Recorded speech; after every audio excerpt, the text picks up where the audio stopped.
Imagine a civilization so advanced for its time that it boasted carefully planned cities with sophisticated drainage systems, standardized weights and measures, and intricate artistry, all flourishing over 4,000 years ago. Yet, despite these remarkable achievements, we still cannot read their script, understand their beliefs, or even be certain why this great society eventually faded into history. This is the enduring enigma of the Indus Valley Civilization, one of humanity's earliest and most mysterious urban cultures. Stretching across what is now modern-day Pakistan and northwest India, this society was a contemporary of ancient Egypt and Mesopotamia, yet its story remains tantalizingly incomplete, filled with unanswered questions that both haunt and inspire those who seek to understand our shared past. What makes the Indus Valley Civilization so captivating isn't just what we know, but precisely what we don't. There are no grand temples filled with hieroglyphics, no royal tombs overflowing with treasure, no epic tales of kings and conquests carved into stone. Instead, we are left with whispers, artifacts, seals, and the hauntingly silent ruins of cities like Harappa and Mohenjo-Daro. These places were once bustling centers of trade, innovation, and daily life, but today they guard their secrets closely. Why did such a complex society leave behind so few clues about its governance or religion? How did they maintain such striking uniformity across a vast territory without any evidence of an emperor or centralized army? And perhaps most mysteriously of all, what caused their decline? These aren't just academic puzzles, they speak to something deeper within us, the universal human drive to uncover lost stories and piece together the fragments of our collective heritage. In this video, we're setting out on a journey to explore 25 of the most puzzling mysteries surrounding the Indus Valley Civilization. Together, we'll delve into the strange absence of obvious palaces or temples, ponder the purpose of their enigmatic seals, and examine theories about their unexplained disappearance.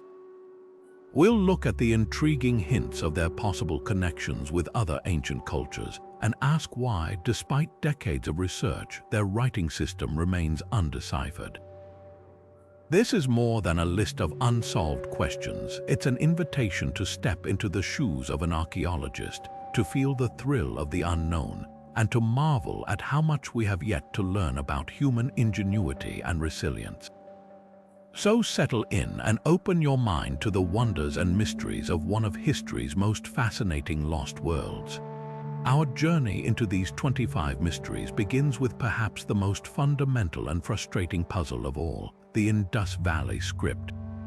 Imagine holding a small, intricately carved soapstone seal, no larger than a postage stamp. On its surface, you see the figure of a majestic, hump-backed bull, exquisitely detailed and full of life. But beneath the animal, a short line of strange, elegant symbols is carved, tiny pictures of fish, ladders, jars, and abstract shapes that look unlike any writing system you've ever seen. This is the sole written record of an entire civilization. Across the vast expanse of the Indus Valley, archaeologists have recovered thousands of these inscribed artifacts, from seals and copper tablets to pottery and amulets. And to this day, not a single one of these 4,000-year-old messages can be read. This script is a cryptographer's ultimate challenge and a historian's greatest tease. It consists of between 400 and 600 distinct signs, suggesting it was a rich and complex system of communication, far more sophisticated than a simple set of pictograms. Yet the average inscription is painfully short, most containing only 4 or 5 symbols. This brevity is one of the core reasons it remains undeciphered. There's no Rosetta Stone for the Indus Valley, no bilingual text that can act as a key to unlock its meaning. Without a lengthy document like a royal decree or a piece of literature, scholars are left trying to solve a puzzle with only a handful of the pieces. The quest to crack this ancient code has consumed linguists and archaeologists for over a century, leading to a whirlwind of competing theories. Some propose it represents an early form of a Dravidian language spoken today in southern India. Others have suggested links to ancient Sumerian or even a completely unknown language family that vanished without a trace. The methods of attack are just as varied. Some researchers use computers to perform complex statistical analyses, searching for patterns in the order of the symbols that might hint at grammatical rules. Others focus on the context of where the inscriptions were found, hoping the objects themselves might provide clues to their purpose. But why does this failure to decipher a 4,000-year-old script matter so much? Because writing is more than just symbols on a surface. It is the voice of a people. It carries their laws, their economy, their daily concerns, and their deepest beliefs. Without it, the Indus Valley Civilization remains silent. We can see their cities, admire their art, and handle their tools, but we cannot hear their stories. We don't know what they called themselves, the names of their rulers or their gods. We don't know if these seals were used for trade, as markers of identity, or contained religious invocations. This unread script is the locked door standing between us and a true understanding of who these people were, making its decipherment one of the most sought-after breakthroughs in all of archaeology. Moving from the silent mystery of their script, we encounter a structure whose physical presence is just as profound, yet equally enigmatic: the Great Bath of Mohenjo-Daro. This is not a mere pool or reservoir. It is a monumental feat of engineering and the centerpiece of what was likely the city's most important district. Picture a vast rectangular tank, meticulously constructed from finely baked bricks and sealed with a layer of natural tar to make it completely watertight. Stairs lead down into the bath from opposite ends, and surrounding it is a cloister of rooms and a grand courtyard. The sophistication is staggering. An adjacent complex housed a dedicated furnace to heat water, and a sophisticated drainage system ensured the bath could be emptied and refilled with fresh water from a nearby well. This was clearly no ordinary public utility. It was a place of immense significance, designed with a precision that speaks to a deep and powerful purpose. The sheer effort required to build and maintain the Great Bath forces us to ask what function it served that justified such investment. The most prevailing theory, and perhaps the most romantic, is that it was a sacred site for ritual purification. In many ancient cultures, from the Ghats of the Ganges to the mikvehs of the Levant, water holds profound spiritual significance, used to cleanse the soul as well as the body. The bath's secluded, elevated position within the citadel and its elaborate architecture suggest it was a space set apart for something more than everyday hygiene. Could priests or community leaders have performed ceremonies here, immersing themselves to achieve spiritual purity before important rituals? The surrounding rooms might have been used for preparation, meditation, or even as temples, though no definitive altars or cult statues have been found to confirm this. Yet, not all scholars are convinced by a purely religious explanation. Some propose it was an elite public bath, a social hub for the city's ruling class to gather, much like the later Roman baths that served as centers of community and politics. Others have suggested a more practical role in civic life, perhaps as part of a sophisticated health and sanitation regime that aligns with the Indus Valley's famed emphasis on cleanliness.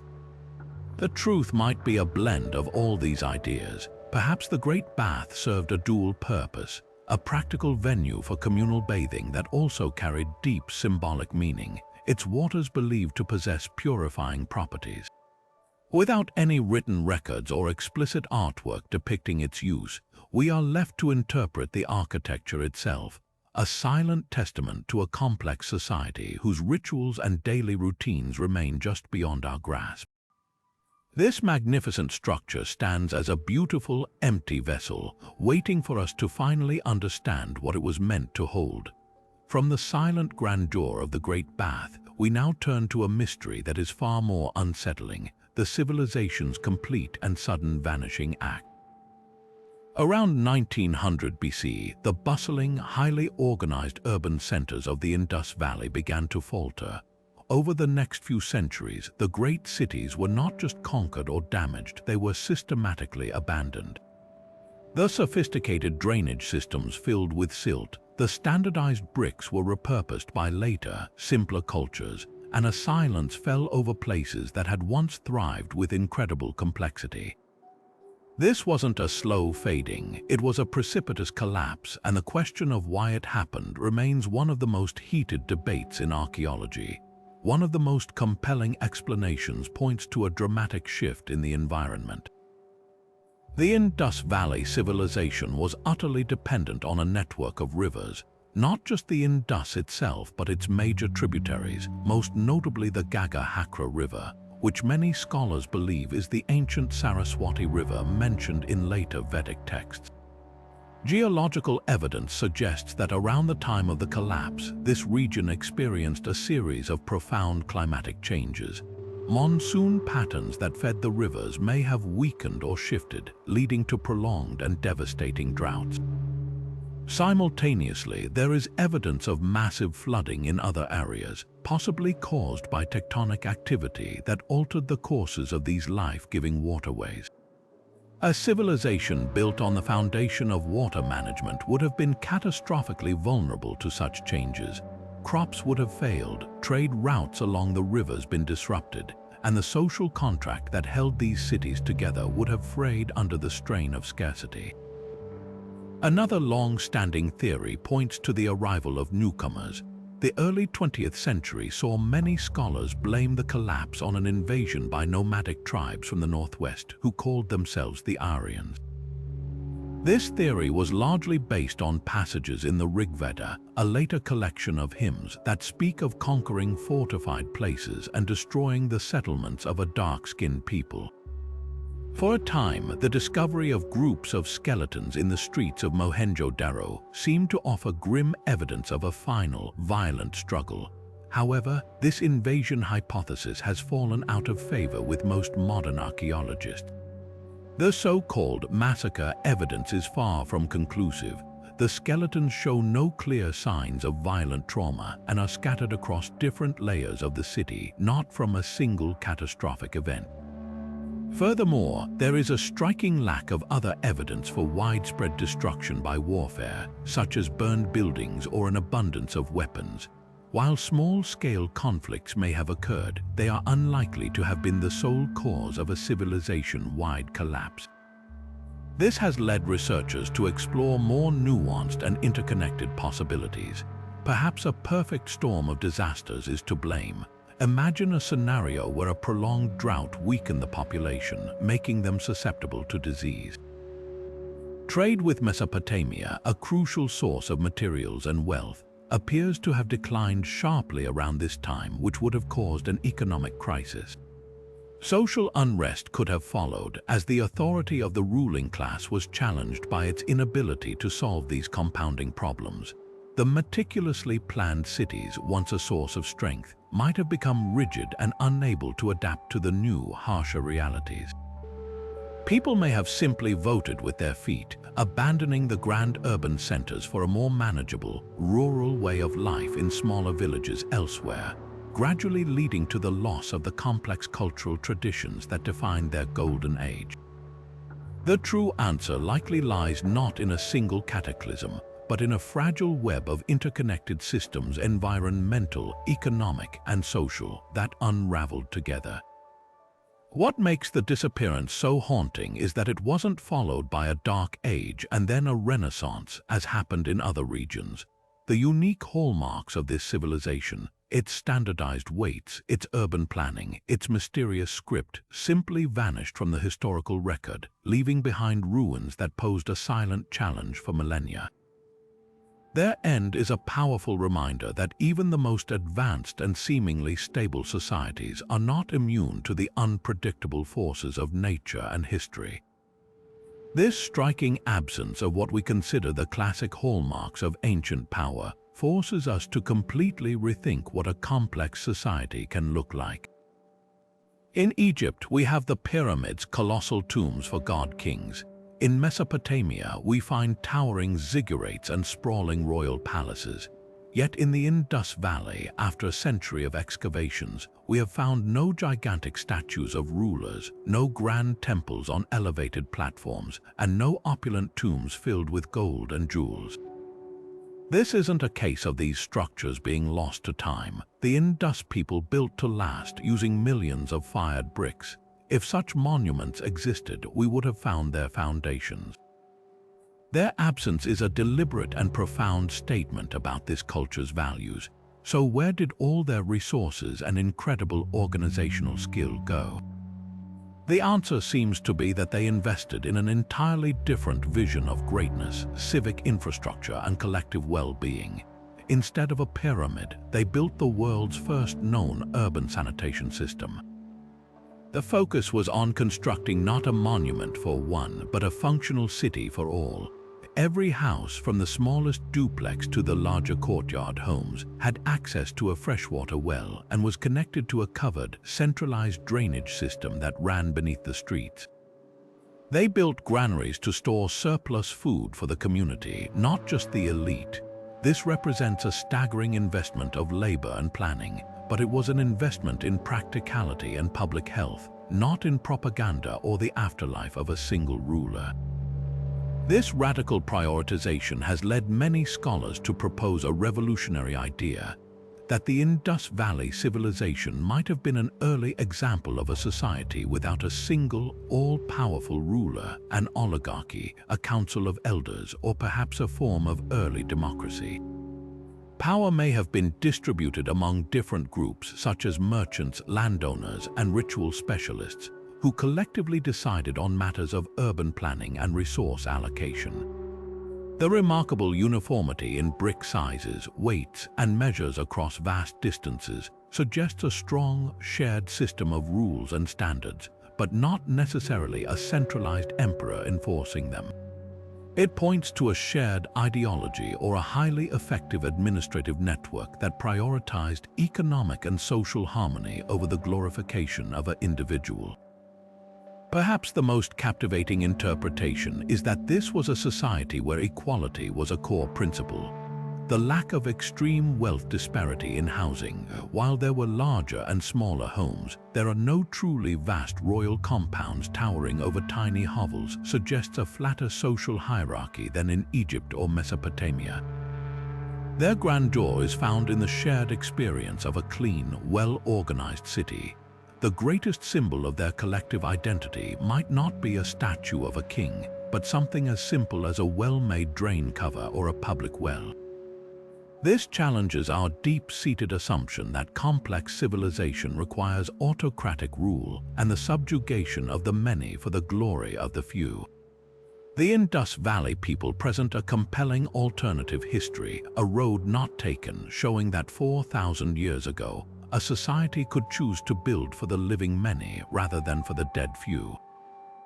This astonishing consistency across hundreds of miles presents us with a fifth, and perhaps the most organizationally profound mystery of the Indus Valley. How did they achieve such remarkable uniformity without the iron fist of a centralized empire? From the bustling streets of Mohenjo-Daro in the south to the quieter outskirts of Harappa in the north, a builder or a merchant would have found themselves in a comfortably familiar world. The bricks they used to construct a home or a city wall were all based on a standardized ratio of 4:2:1. The weights they used to measure out goods in the marketplace were perfect cubes of chert, following a precise unit system where the basic unit was approximately 13.7 grams, and they multiplied in a clear decimal progression. Even the layout of their cities followed a familiar pattern, with a raised citadel to the west and a grid-like lower town to the east. This wasn't just a coincidence or a shared starting point. This was a conscious, continent-wide standard maintained for centuries. The immediate assumption, drawn from our understanding of other ancient cultures, is that this level of coordination must have been enforced by a powerful central authority, a pharaoh-like emperor or a conquering monarchy issuing decrees and dispatching inspectors to ensure compliance. Yet, as we've seen, the archaeological record is completely silent on such a figure.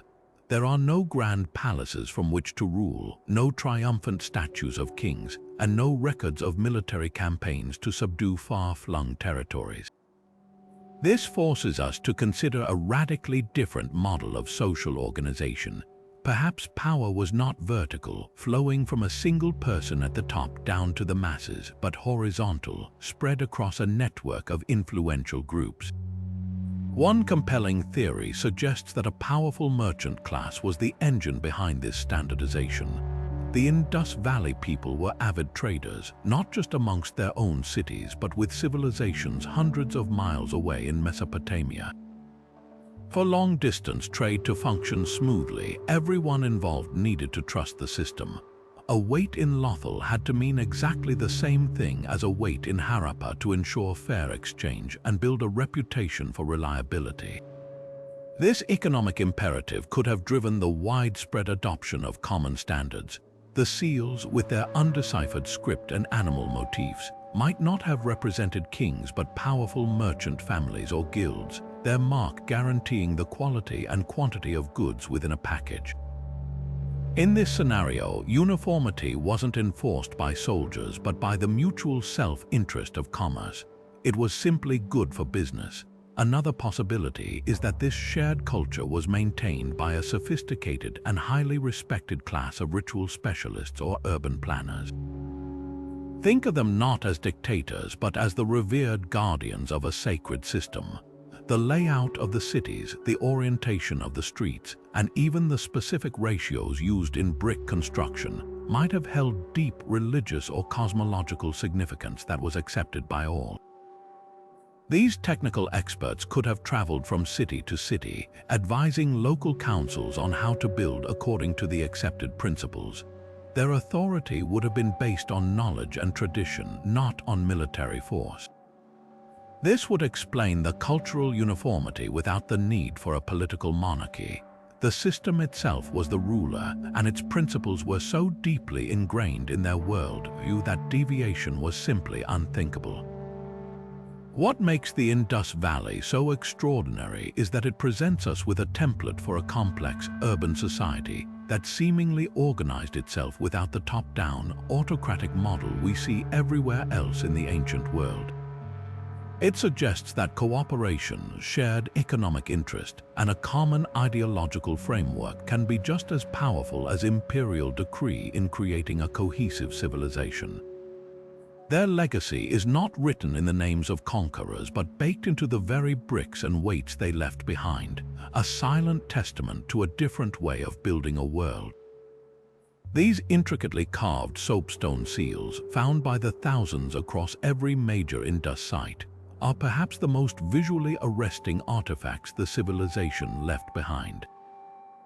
Each one is a miniature masterpiece of craftsmanship, typically no larger than a postage stamp, featuring a deeply carved animal or symbol and a short line of that mysterious, undeciphered script.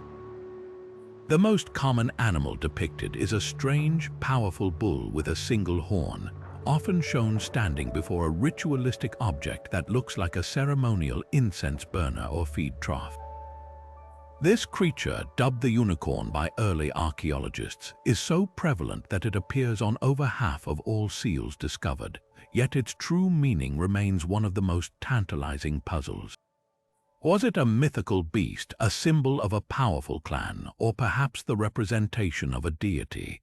The sheer repetition of this image suggests it held a significance so fundamental that it was understood from the shores of the Arabian Sea to the foothills of the Himalayas.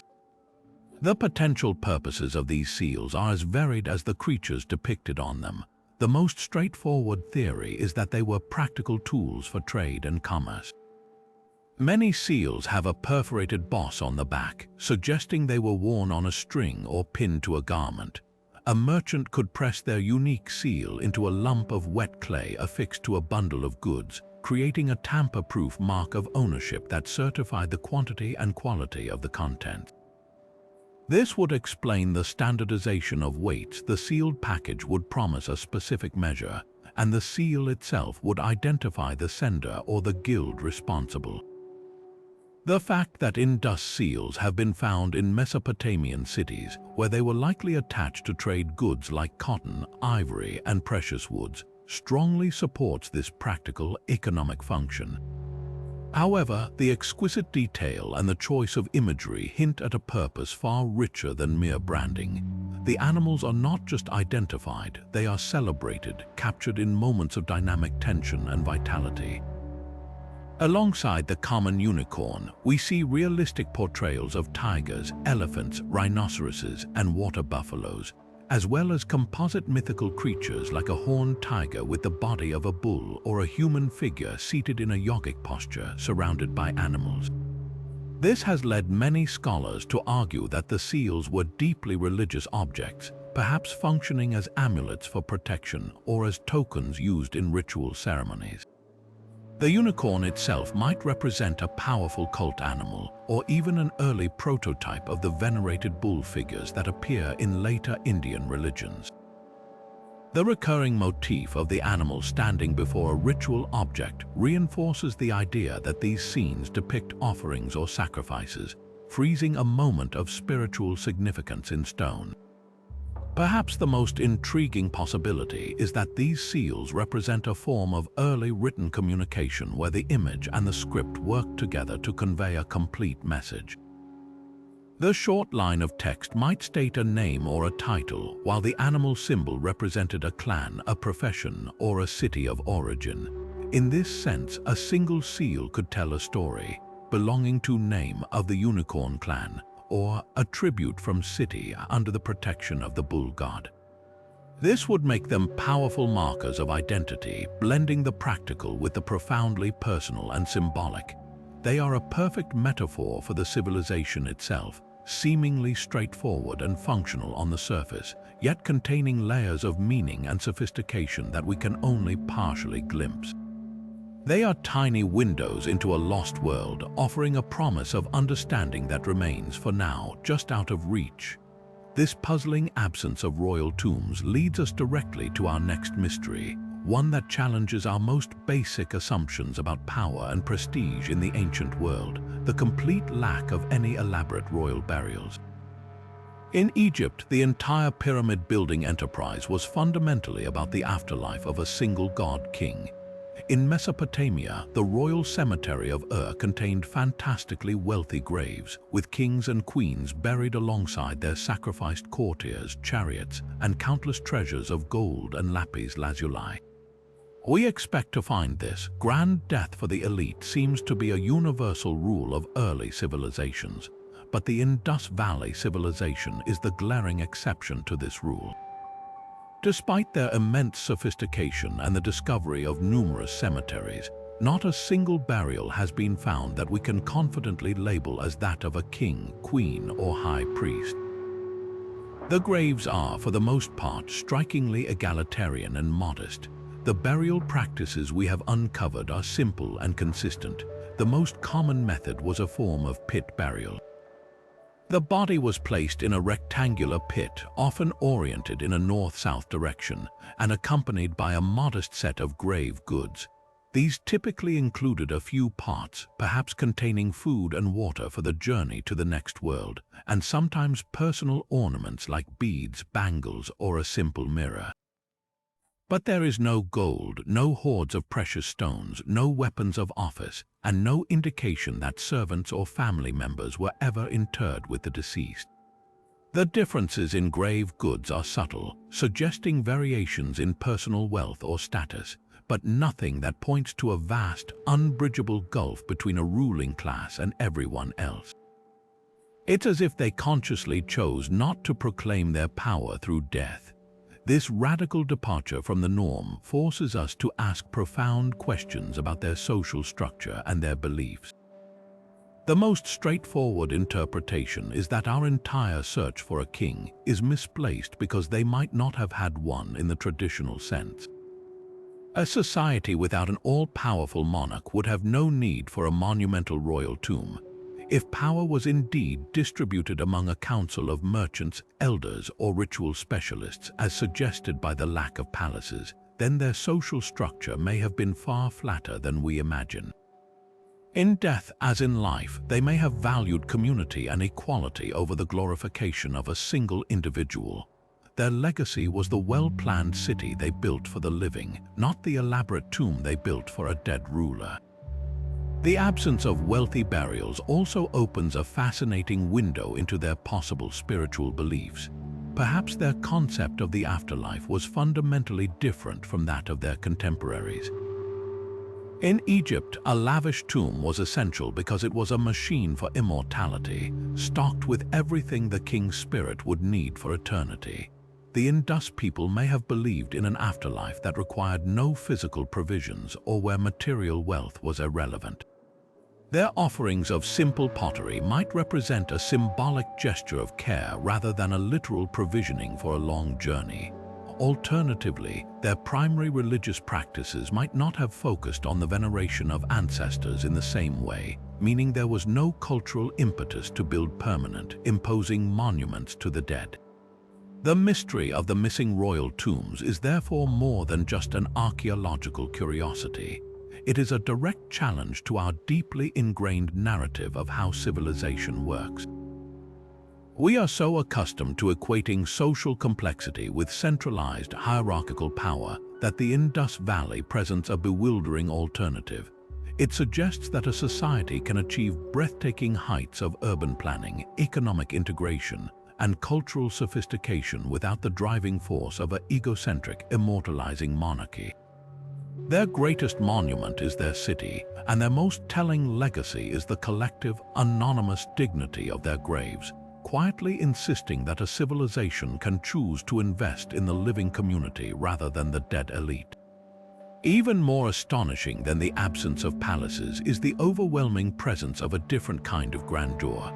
A profound, almost modern, commitment to urban planning and public welfare on a scale that would not be seen again for millennia.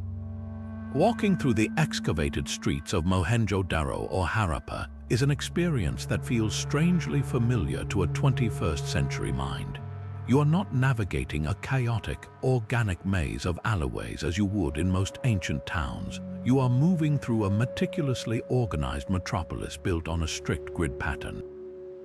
Major thoroughfares, some as wide as 30 feet, run straight north-south and east-west, dividing the city into large superblocks. These are then subdivided by smaller lanes, creating a network of neighborhoods that is both efficient and orderly. This was not a haphazard growth. It was a master plan executed with incredible precision, and it points to a level of centralized forethought and civic authority that is breathtaking for its time. The most revolutionary aspect of this planning, however, lies beneath the streets. The Indus Valley Civilization engineered the world's first comprehensive urban sanitation system, a feature that starkly sets them apart from their contemporaries. Every single house, from the most modest duplex to the larger courtyard homes, was connected to this system. Wastewater from household baths and latrines, which were often built on the ground floor for easy drainage, flowed into brick-lined channels that ran underneath the main streets. These channels were carefully designed with a slight gradient to ensure a constant flow, and they were covered with bricks or limestone slabs that could be easily removed for maintenance. This network of sewers eventually fed into larger main channels that carried the waste outside the city limits. To put this in perspective, the royal palaces of Minoan Crete had sophisticated plumbing, but it served only the elite. In Rome, over 2,000 years later, the famed Cloaca Maxima was a monumental sewer, but it primarily drained marshes and public latrines, not every private home. The Indus system was democratic. It served everyone. Complementing this waste removal was an equally impressive system for freshwater supply.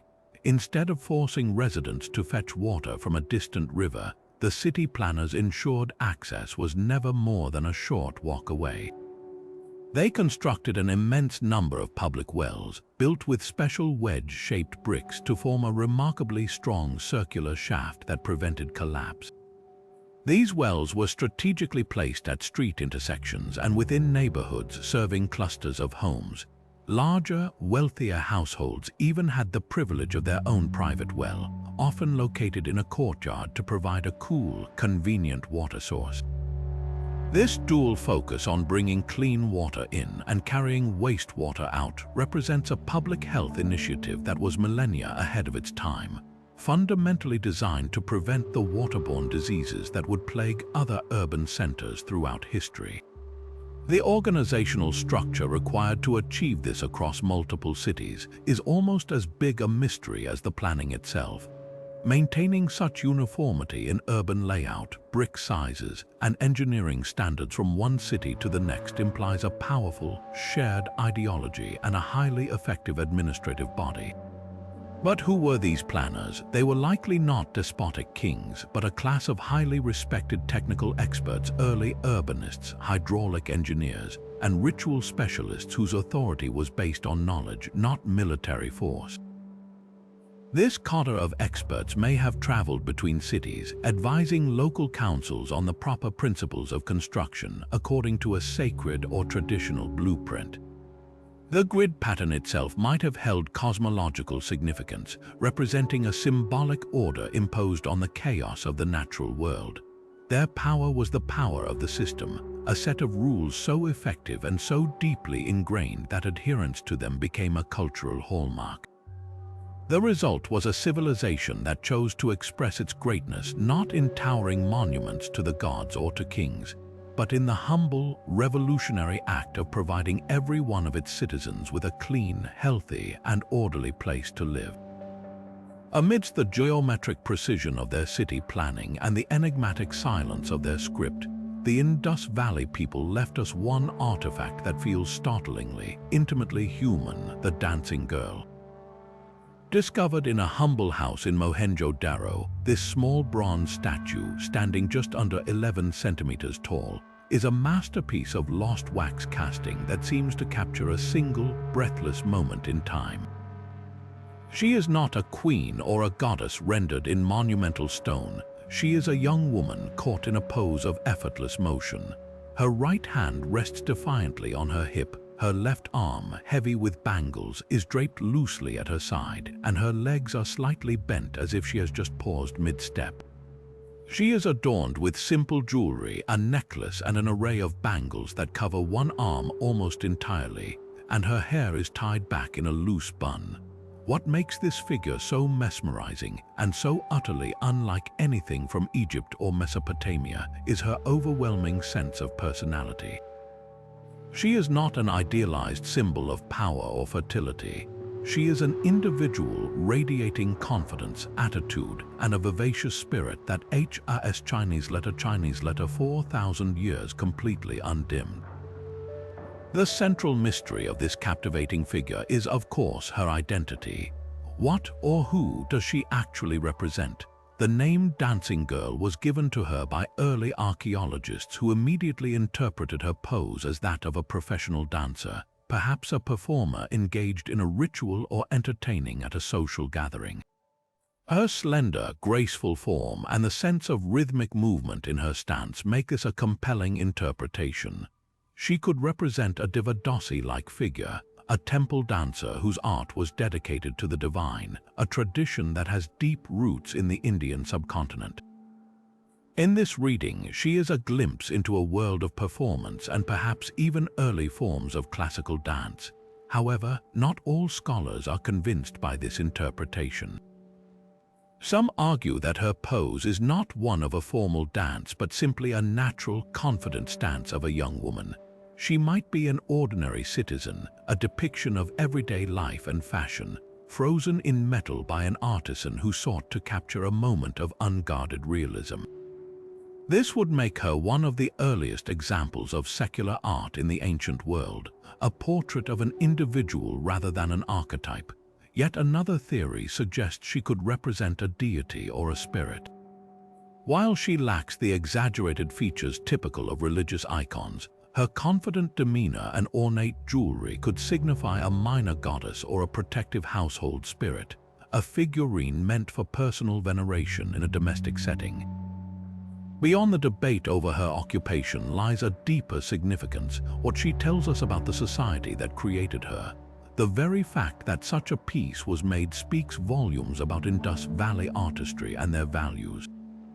The sophisticated lost wax technique required to create her shows a mastery of metallurgy that was ahead of its time.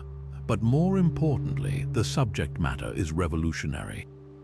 In an age when other civilizations were producing art solely to glorify gods and kings, an Indus artist chose to immortalize a seemingly ordinary person in a moment of unposed grace. This suggests a culture that found value in the human experience itself, that saw beauty and worth in the individual. Her jewelry is not just adornment, it is a cultural archive. The multitude of bangles on her arm tells us that wearing stacks of bracelets was in fashion, a detail corroborated by the discovery of countless terracotta bangles at Indus sites. Her necklace, though simple, indicates a society that engaged in personal adornment and likely had access to a variety of materials for bead making. Perhaps most significantly, her complete lack of self-consciousness and her assertive posture hint at a society where women, or at least some women, could occupy a visible and confident role. She is not depicted as a possession or an accessory to a man. She stands alone, self-possessed and vibrant. The dancing girl is more than a statue.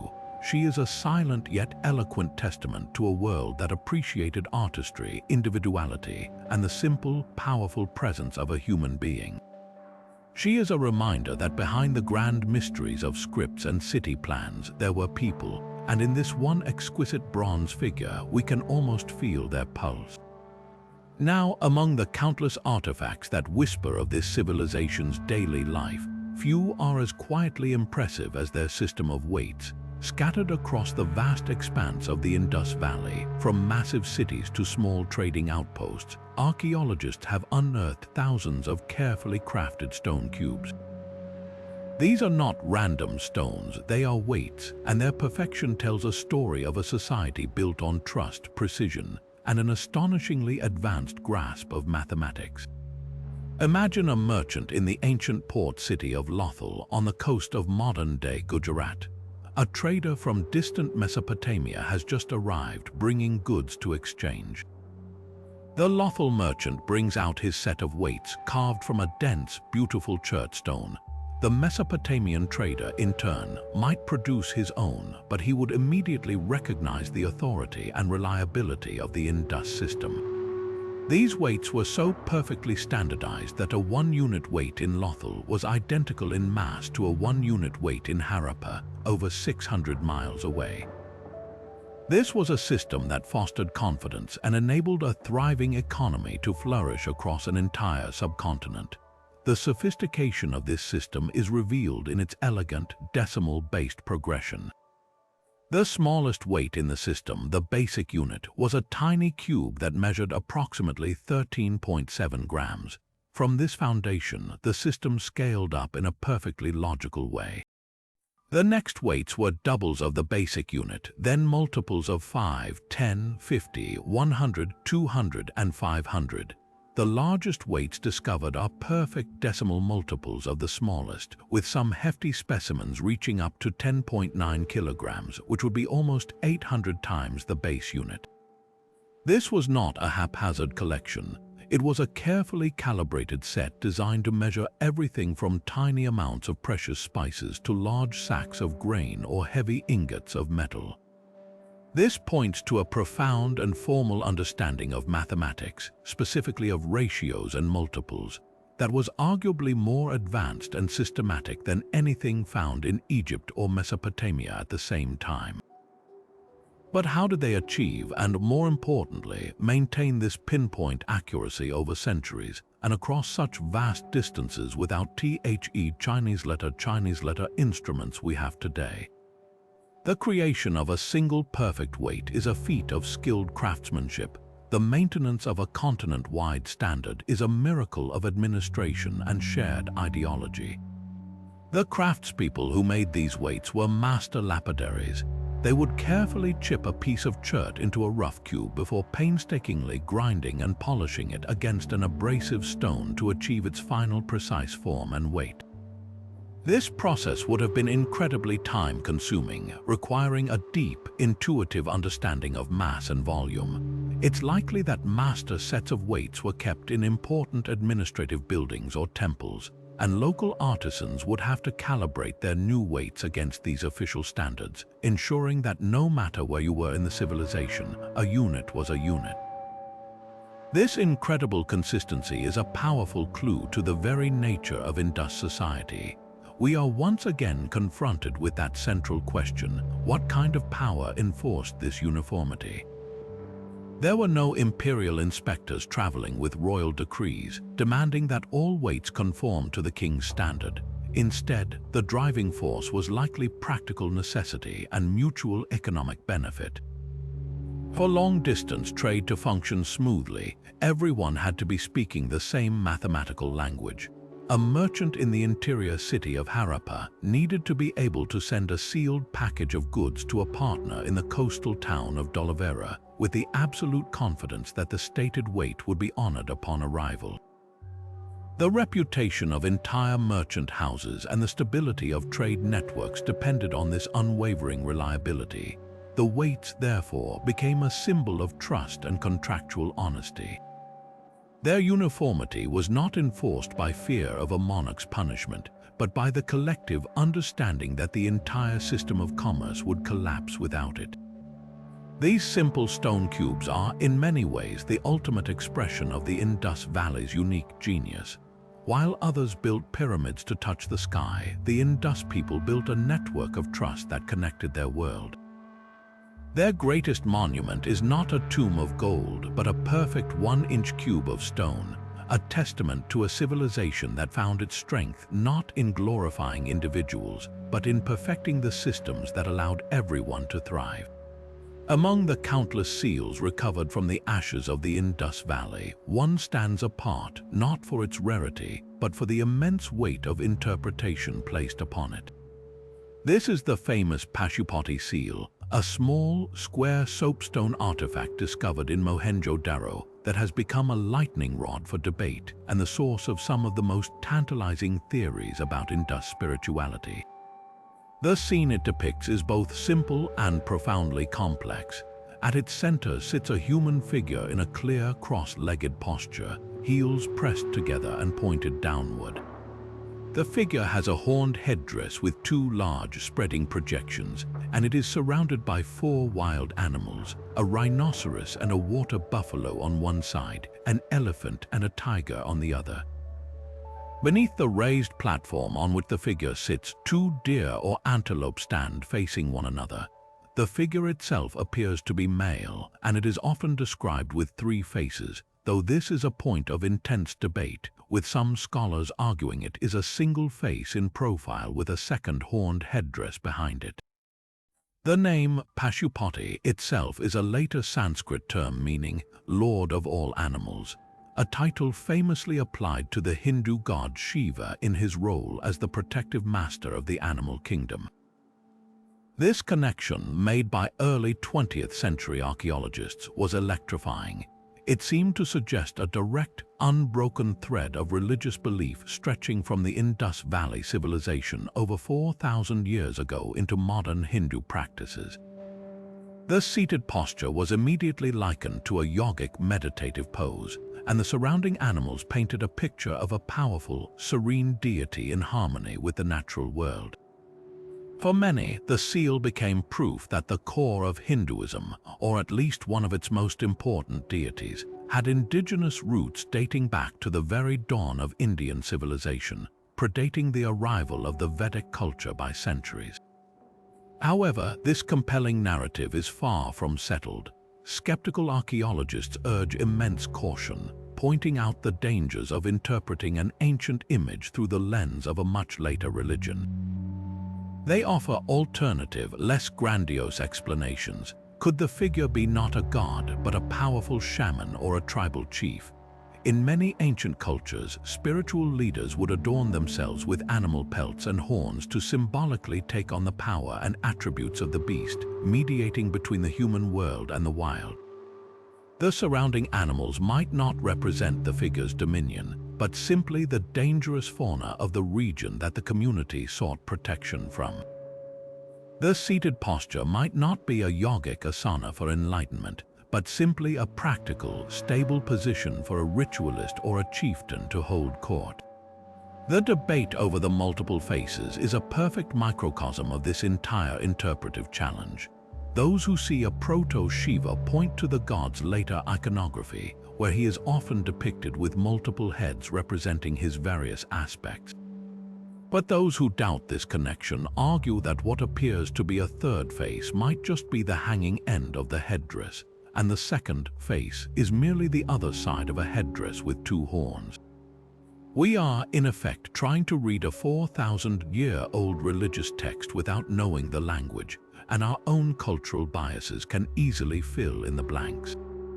The desire to connect this mysterious civilization to the living traditions of India is powerful and understandable, but it risks creating a story we want to be true rather than the story the evidence tells.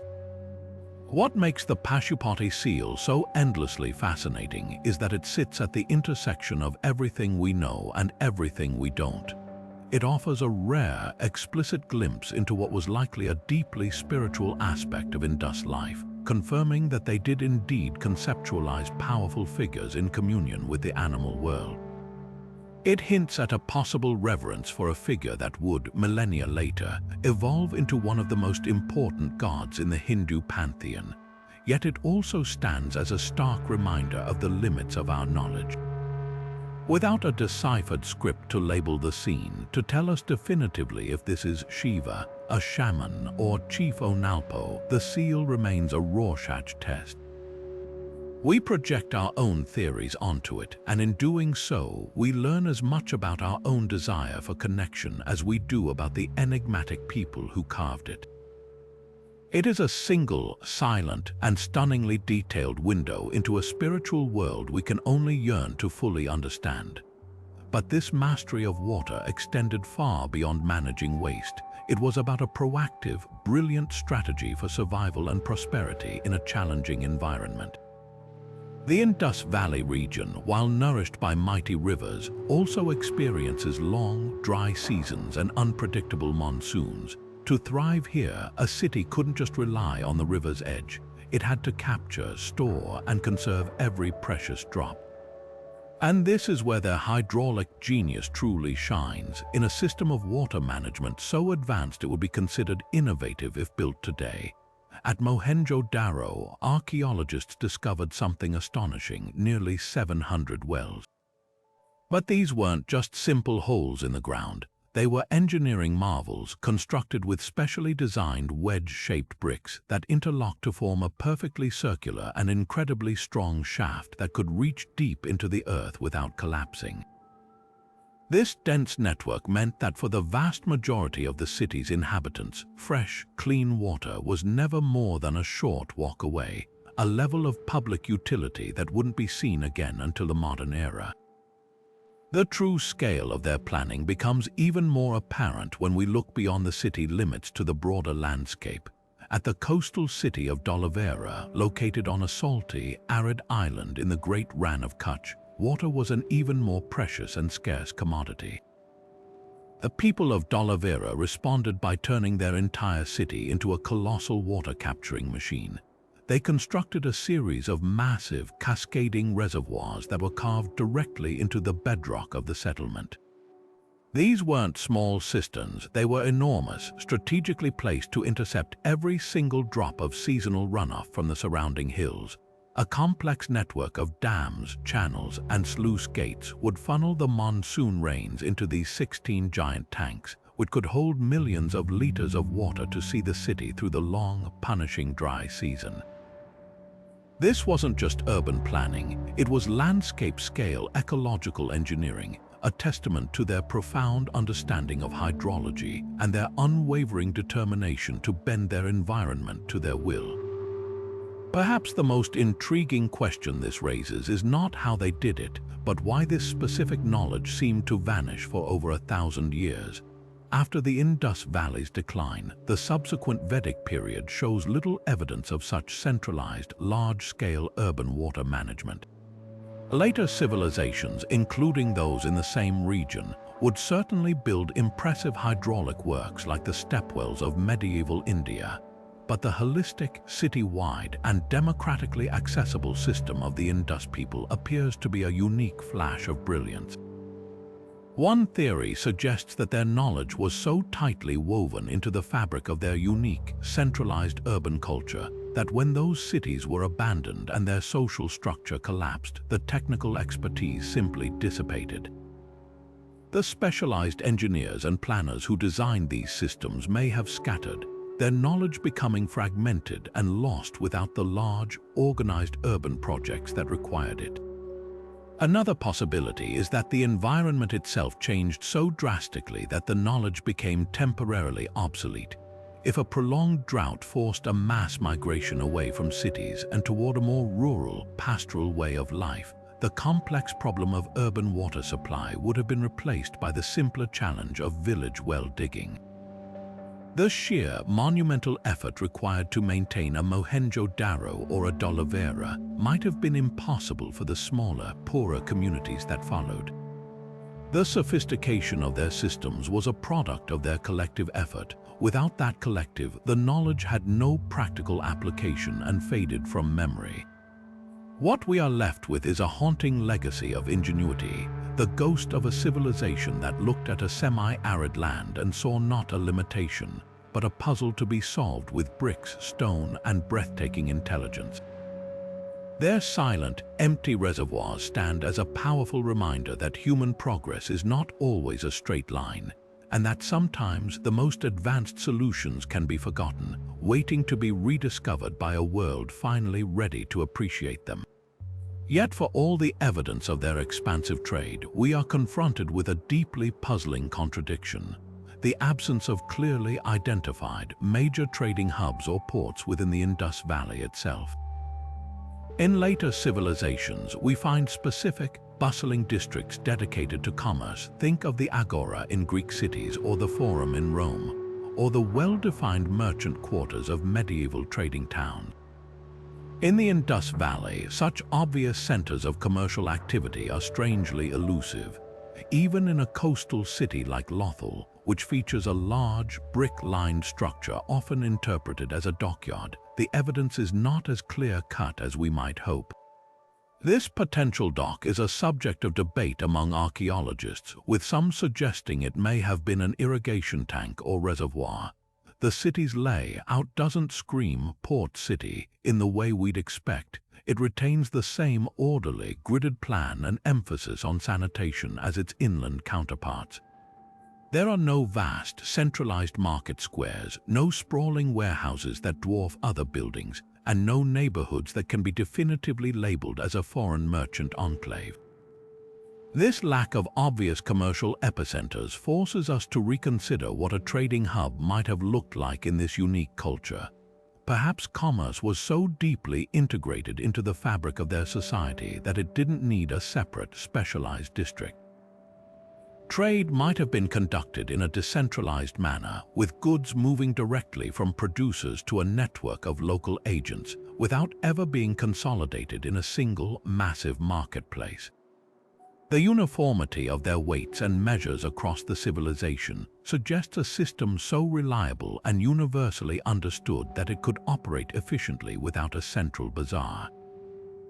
Merchants in any city could conduct business with confidence, knowing the rules were the same everywhere. The mystery deepens when we look for the merchants themselves. Who were these people who organized such vast exchanges? In Mesopotamia, we have tablets naming specific merchants and detailing their transactions, their profits, and their families. We have a clear sense of a powerful, identifiable merchant class. In the Indus Valley, this social group is virtually invisible in the archaeological record. There are no grand houses that can be singled out as belonging to a wealthy trader, no distinctive burials filled with exotic foreign goods that mark a merchant's tomb. This has led to a fascinating theory. Perhaps there wasn't a separate, distinct merchant class at all. Instead, trade may have been managed by a different social group entirely. One compelling idea is that the same ritual or administrative elites who maintain the standardized weights and plan the cities might have also overseen long-distance exchange. Trade could have been a state-controlled or temple-controlled enterprise, organized by a centralized authority for the benefit of the entire community rather than for individual profit. The seals, often found in clusters in what might be administrative buildings, could have been used by these officials to authorize and certify trade goods, making commerce a bureaucratic function rather than a private venture. Another possibility is that trade was conducted by seasonal, specialized traders who were not a permanent, settled class. They might have been farmers who turned to caravan trading during the dry season, forming temporary partnerships for specific journeys. This would leave little lasting archaeological trace of their profession in the urban fabric. Their wealth might have been reinvested in land or community projects rather than in ostentatious personal displays that would distinguish their homes. The evidence of their success is not in their houses but in the very existence of their cities in the Mesopotamian copper that was alloyed into Indus tools, the Afghan lapis lazuli that was carved into Indus beads, and the Persian Gulf shells that were brought inland to be used as ornaments. The greatest monument to the Indus trader is not a statue or a mansion, but the silent, enduring wealth of the civilization itself, a testament to a commercial system so seamlessly woven into the culture that it has become almost impossible to see.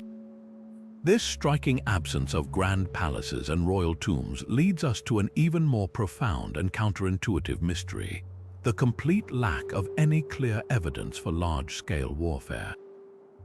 While the ancient world of Egypt and Mesopotamia was a stage for epic conquests, with kings proudly recording their battles on towering obelisks and detailed victory stelae, the Indus Valley presents a scene of remarkable tranquility.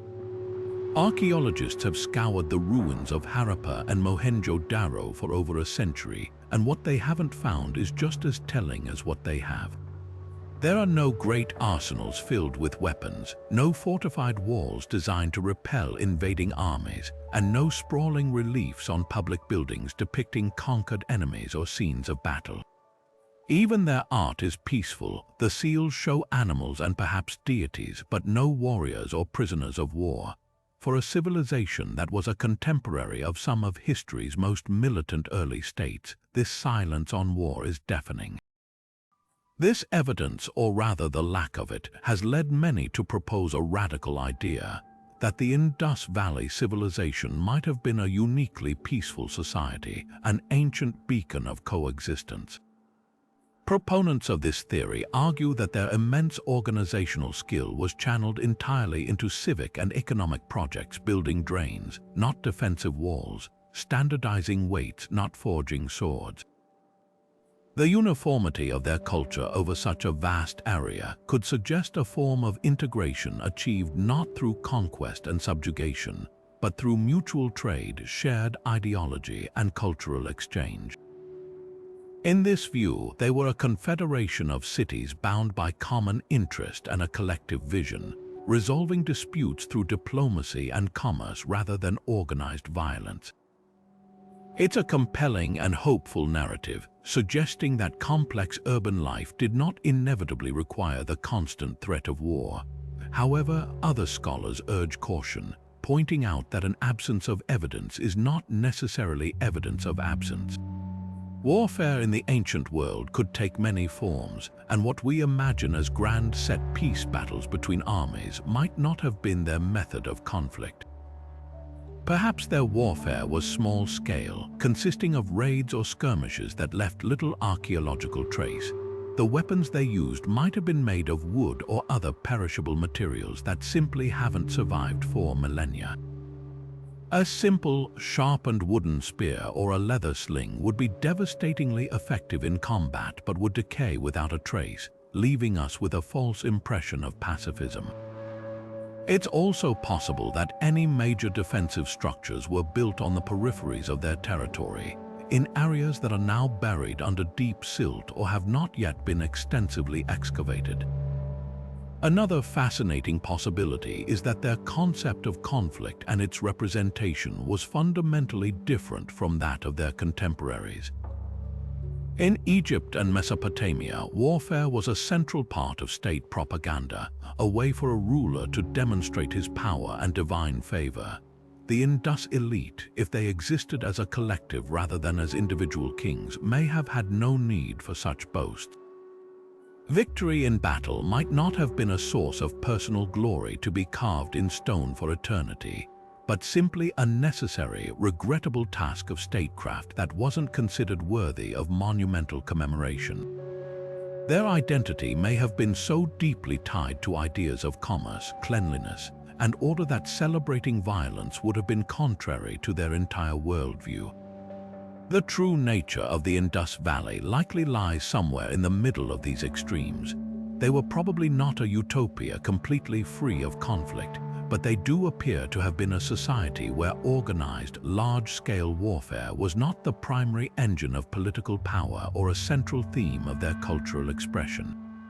Their legacy challenges our deep-seated assumption that civilization requires an undercurrent of violence, offering a glimpse of an ancient world that might have chosen a different path. Amidst the grand mysteries of city planning and trade, we find a more intimate and equally puzzling artifact, the humble terracotta figurine. These small, fired clay figures, often just a few inches tall, are among the most common finds at Indus Valley sites, and they offer a rare, tangible connection to the people who shaped them with their own hands. Unlike the formal, highly stylized art of other ancient cultures, many of these figurines have a charming, almost folk art quality to them. We find simple models of carts pulled by oxen, tiny representations of sheep and monkeys, and most famously, numerous female figures. These female figurines are the real enigma. They are often portrayed standing with intricate fan-shaped headdresses, heavy hip girdles, and elaborate necklaces and ornaments. Their purpose is not immediately obvious, and this has sparked a lively debate that takes us straight into the homes and minds of the Indus people. The most prominent theory is that these female figures represent a powerful mother goddess or a fertility deity. This interpretation is tempting because it connects the Indus Valley to a pattern seen across the ancient world, from the Venus figurines of prehistoric Europe to the fertility goddesses of the Near East. The emphasis on the figures' elaborate headdresses and ornaments could signify a divine status, and their prominent breasts and hips might symbolize abundance and the life-giving power of the earth. If this is true, these small clay objects could be the closest thing we have to an Indus Valley temple, a personal shrine kept in a home where families would make offerings for good health, bountiful harvests, and healthy children. They would be a direct window into the spiritual life of ordinary people, suggesting a religion that was domestic and deeply woven into the fabric of daily existence. However, not every scholar is convinced that every figurine was a sacred object. Another compelling possibility is that they were simply toys. The craftsmanship varies widely. Some are beautifully detailed, while others are crude and quickly made.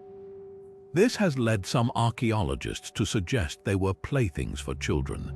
In a civilization that clearly valued its children, as evidenced by small clay cradles and tiny pottery found at sites, it's not difficult to imagine a child holding one of these figures, perhaps using it as a doll. The ox cart models would fit perfectly into this theory as well, being the ancient equivalent of a toy truck. This interpretation makes the civilization feel instantly more relatable, reminding us that 4,000 years ago, children still played, and parents still made them simple toys to spark their imaginations. Yet another perspective lies somewhere in between the sacred and the mundane. The figurines might have served as protective amulets or talismans, objects of folk magic intended to ward off evil spirits or bring good luck to a household. Their placement in a home could have been a superstitious practice, much like a horseshoe hung over a door or a charm kept on a shelf today. Alternatively, they could have been used in coming-of-age rituals or other life cycle ceremonies, acting as symbolic representations before being discarded. The truth likely isn't a single answer. The purpose of these figurines may have been as diverse as the people who made them. A beautifully crafted figure with a detailed headdress might have been a ritual object, while a cruder version was indeed a child's toy. Their very ambiguity is what makes them so fascinating. They reflect a society where the lines between the spiritual and the everyday, the divine and the domestic, were fluid and deeply interconnected. What these unassuming clay figures ultimately reveal is a society that was vibrant, creative, and deeply human. They show us that beyond the grand scale of city planning and the complexities of trade, the Indus Valley was filled with individuals who sought beauty, comfort, and meaning. A parent fashioning a toy for their child, an artisan sculpting a figure for a household shrine, a farmer hoping for a good harvest. These small acts of creation and faith are the quiet, enduring heartbeat of a civilization that continues to captivate us. The terracotta figurines remind us that history is not just about kings and conquests, but about the universal human experiences of family, belief, and the simple desire to shape the world around us, even if it's just a handful of clay. Just as the great cities of the Indus Valley were fading into silence, a new and distinctly different culture began to emerge in the same region, one that adds yet another layer of profound mystery to this ancient story. Known to archaeologists as the Cemetery H culture, named after the site in Harappa where its remains were first discovered, this post-urban phase presents us with a fascinating puzzle. Their arrival on the scene is not marked by the ruins of grand cities, but by a dramatic shift in one of the most intimate and culturally significant human practices, how they treated their dead. Where the Indus people practiced simple pit burials with a few modest grave goods, the Cemetery H culture cremated their deceased, placing the collected ashes and bone fragments in elaborately painted pottery urns that were then buried. This radical departure forces us to ask a critical question. Who were these people, and what does their sudden appearance tell us about the cataclysmic end of the Indus era? One compelling theory posits that the Cemetery H culture represents a wave of newcomers, perhaps the early Vedic peoples described in later texts, who moved into the power vacuum left by the collapsing Indus cities. Proponents of this view point to the stark differences in material culture. The beautiful, standardized red pottery of the Indus gives way to a completely new style, thick, coarse urns painted with bold, symbolic designs in black and red. The motifs are different, often featuring peacocks, sun symbols, and scenes of ritualistic activity, which some scholars link to emerging Vedic religious ideas. If this theory holds, the Cemetery H people were not the descendants of the Harappans but their successors, a new population bringing their own customs and perhaps even their own language, which may have eventually evolved into early Sanskrit. This would align with the traditional narrative of an Aryan migration into the subcontinent, though the evidence is far from conclusive and the theory remains hotly debated. However, another school of thought suggests a much more complex and gradual process of cultural evolution rather than a sudden replacement.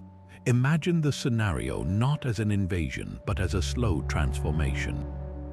The original Indus population, reeling from climate change and economic collapse, may have fragmented into smaller, more mobile groups.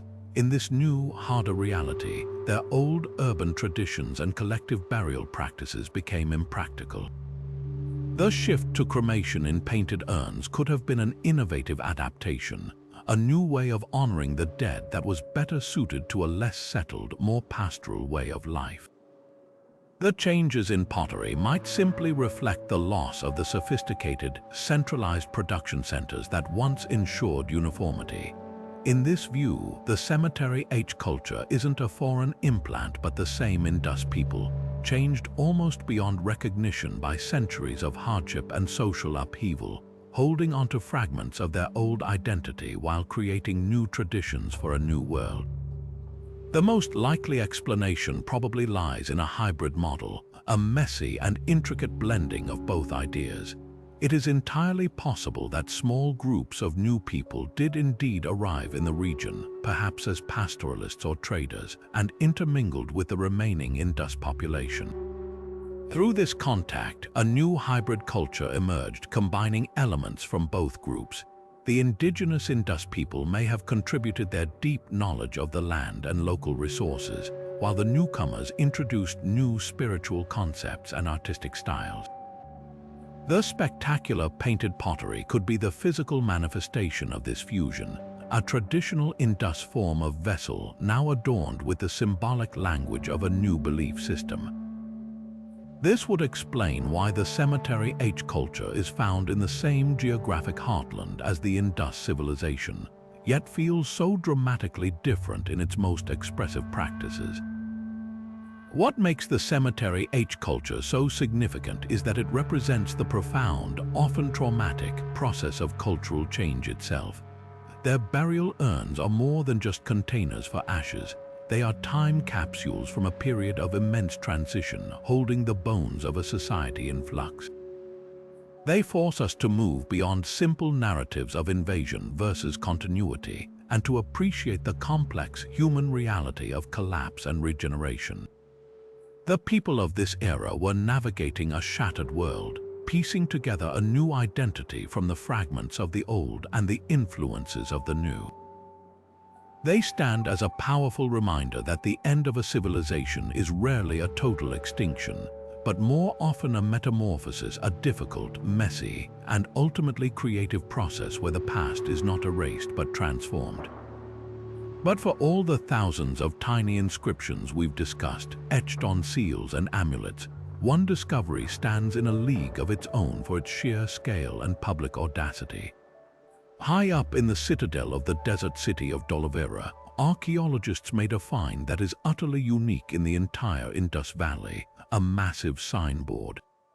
This was no small seal. Imagine 10 large, deeply carved symbols of the Indus script, each nearly 40 centimeters high, made of white gypsum, and originally set into a wooden frame that would have been mounted in a highly visible location for all to see.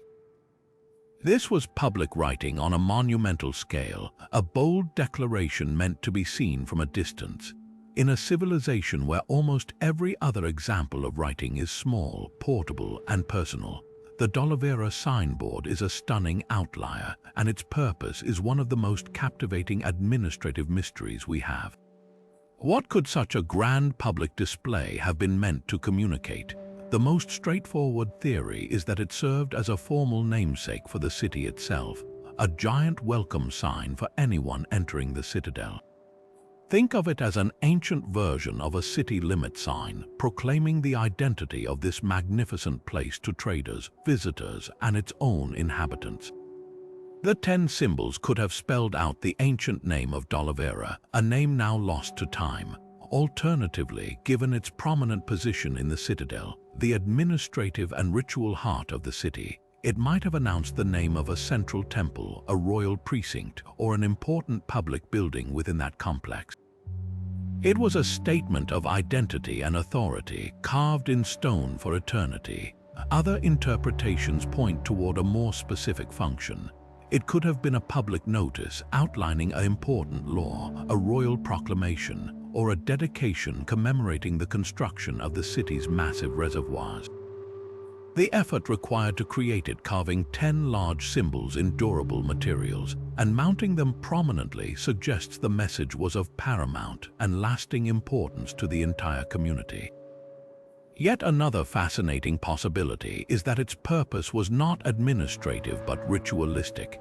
The symbols might not have formed a readable text in the usual sense, but instead represented powerful magical or religious symbols, a kind of permanent talisman designed to protect the city and its inhabitants, blessing all who passed beneath it. The existence of this one magnificent signboard makes its singularity across the entire civilization all the more puzzling. If Dolavera had one, why haven't we found them at Harappa, Mohenjo-Daro, or Lothal?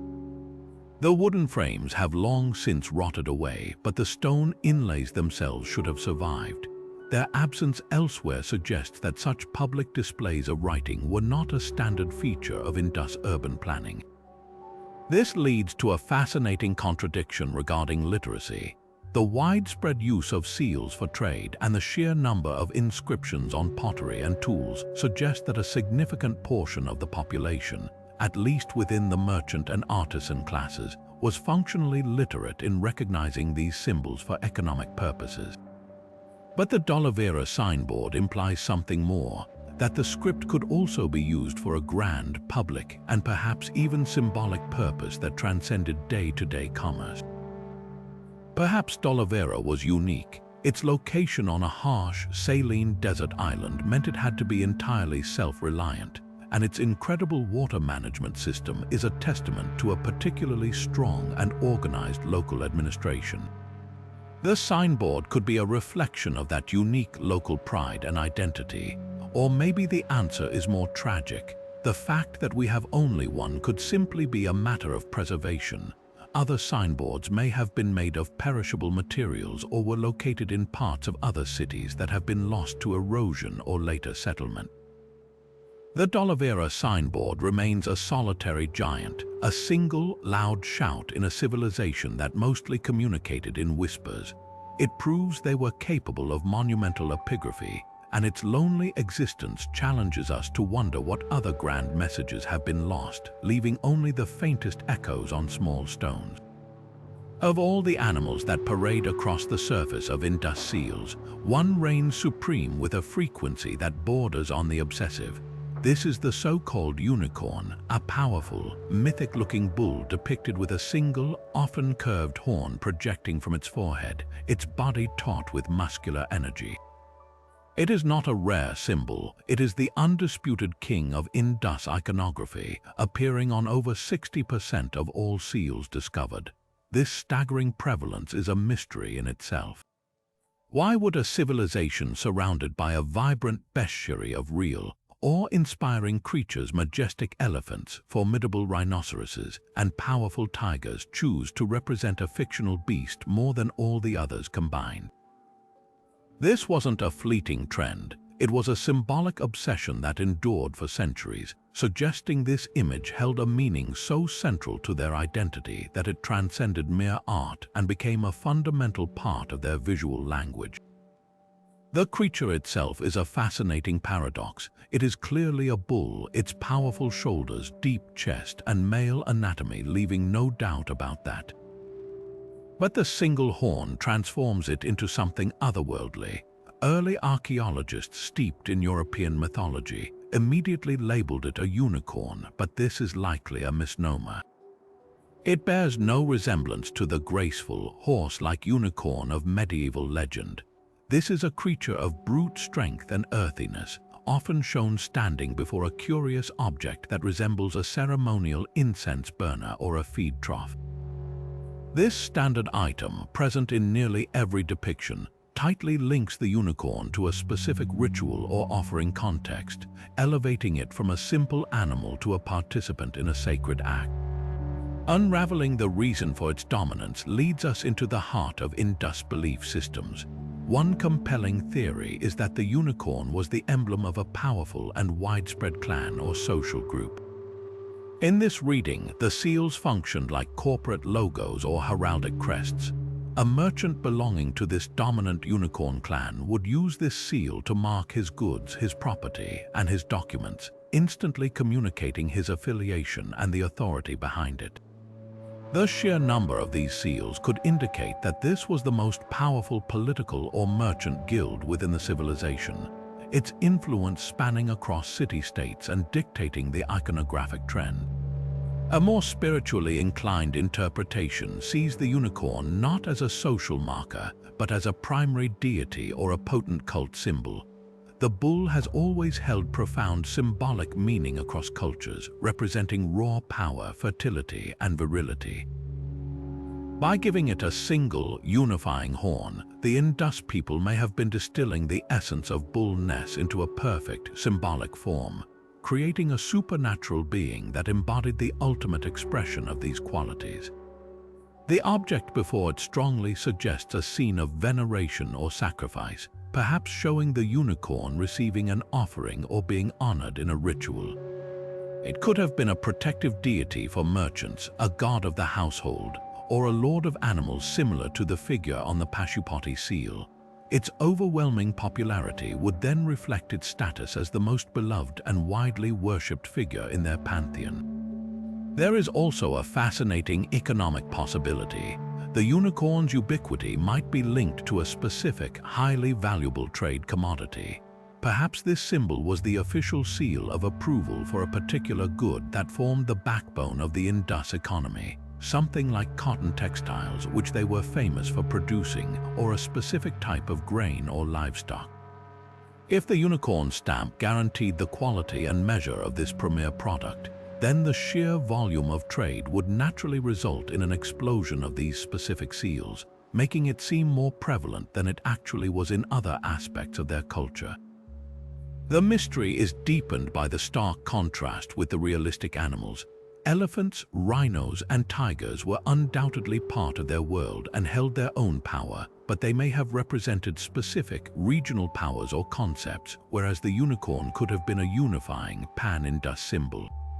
Its fictional nature is key because it did not exist in the real world. It could belong to everyone and no one simultaneously, making it the perfect emblem for a civilization that prized cultural uniformity over individual glorification. It was a symbol they collectively invented and agreed upon, a shared piece of cultural code that everyone, from the shores of the Arabian Sea to the foothills of the Himalayas, could recognize and understand. This mysterious one-horned bull is therefore more than just a common image. It is the closest thing we have to a national symbol for a civilization that otherwise refused to define itself through kings or conquests, a silent yet overwhelming echo of what they collectively valued and believed. This complete absence of any structure we can definitively call a temple is one of the most disorienting mysteries of the Indus Valley. In nearly every other early civilization, the most dominant, elaborate, and enduring buildings are those dedicated to gods and goddesses. We have the ziggurats of Mesopotamia reaching for the heavens, the vast temple complexes of Egypt dedicated to Ammon and Osiris, and the later Hindu temples of India that are overflowing with divine statuary. Yet in the Indus Valley, after excavating entire cities, we are left with a profound silence. There are no grand altars, no massive sacrificial pits, no stone cells housing cult statues, and no towering platforms designed to bring priests closer to the divine. This isn't just a gap in the evidence. It feels like a fundamental rejection of the architectural language of worship we've come to expect, forcing us to completely reimagine how and where this deeply sophisticated society connected with the spiritual realm. One compelling possibility is that we are looking for their sacred spaces in all the wrong places, blinded by our own cultural expectations.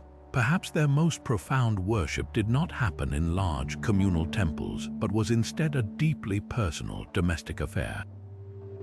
The sheer number of terracotta female figurines found in homes across the civilization strongly supports this idea. These small statues, with their elaborate headdresses and ornaments, may have served as personal idols or representations of a mother goddess, each household maintaining its own intimate shrine. Rituals could have been performed around a courtyard fire pit, with the head of the family acting as a priest for the home. This would explain the lack of grand temples. If the primary unit of worship was the family and the home, then there would be no need for the colossal, state-sponsored religious architecture we associate with ancient theocracies. Their religion would have been woven into the very fabric of daily life, invisible in the archaeological record because it was everywhere. Another fascinating theory suggests that the Indus people may have venerated their gods in open, natural spaces rather than within man-made walls. The importance of water in their culture is undeniable, from the ritualistic purpose of the Great Bath to the life-giving rivers themselves. It is entirely plausible that riverbanks, certain groves of trees, or even the foot of a particular hill served as their sacred sites. These would be places of pilgrimage and ceremony, leaving no permanent structural evidence beyond perhaps a few discarded offerings. The famous priest-king statue, with its serene expression and decorated robe, might depict a spiritual leader who performed ceremonies not in a fixed temple, but in a designated open-air arena, perhaps within the citadel complex. Without stone altars or inscribed stelae to mark these spots, their sacred geography has been completely erased by time, leaving us with no way to identify where these powerful communal moments occurred. Perhaps the most mind-bending idea of all is that we have already found their temples, but we simply don't recognize them as such because their concept of the divine was so radically different from our own. What if, for the Indus people, the ultimate expression of sacredness was not a building dedicated to a god, but the well-functioning city itself? Their incredible investment in public welfare, the flawless drainage, the abundant wells, the orderly grid of streets, could be interpreted as a vast, ongoing religious act. Maintaining purity, cleanliness, and communal order might have been their highest form of worship, a way of creating a heaven on earth through practical action rather than symbolic prayer. In this view, the entire city is the temple, and every citizen, by simply living a clean and orderly life, was participating in a continuous ritual. The Great Bath then becomes the inner sanctum of this city temple, a place for heightened purification, while the granary could be seen as the treasury where the community's offerings to itself were stored.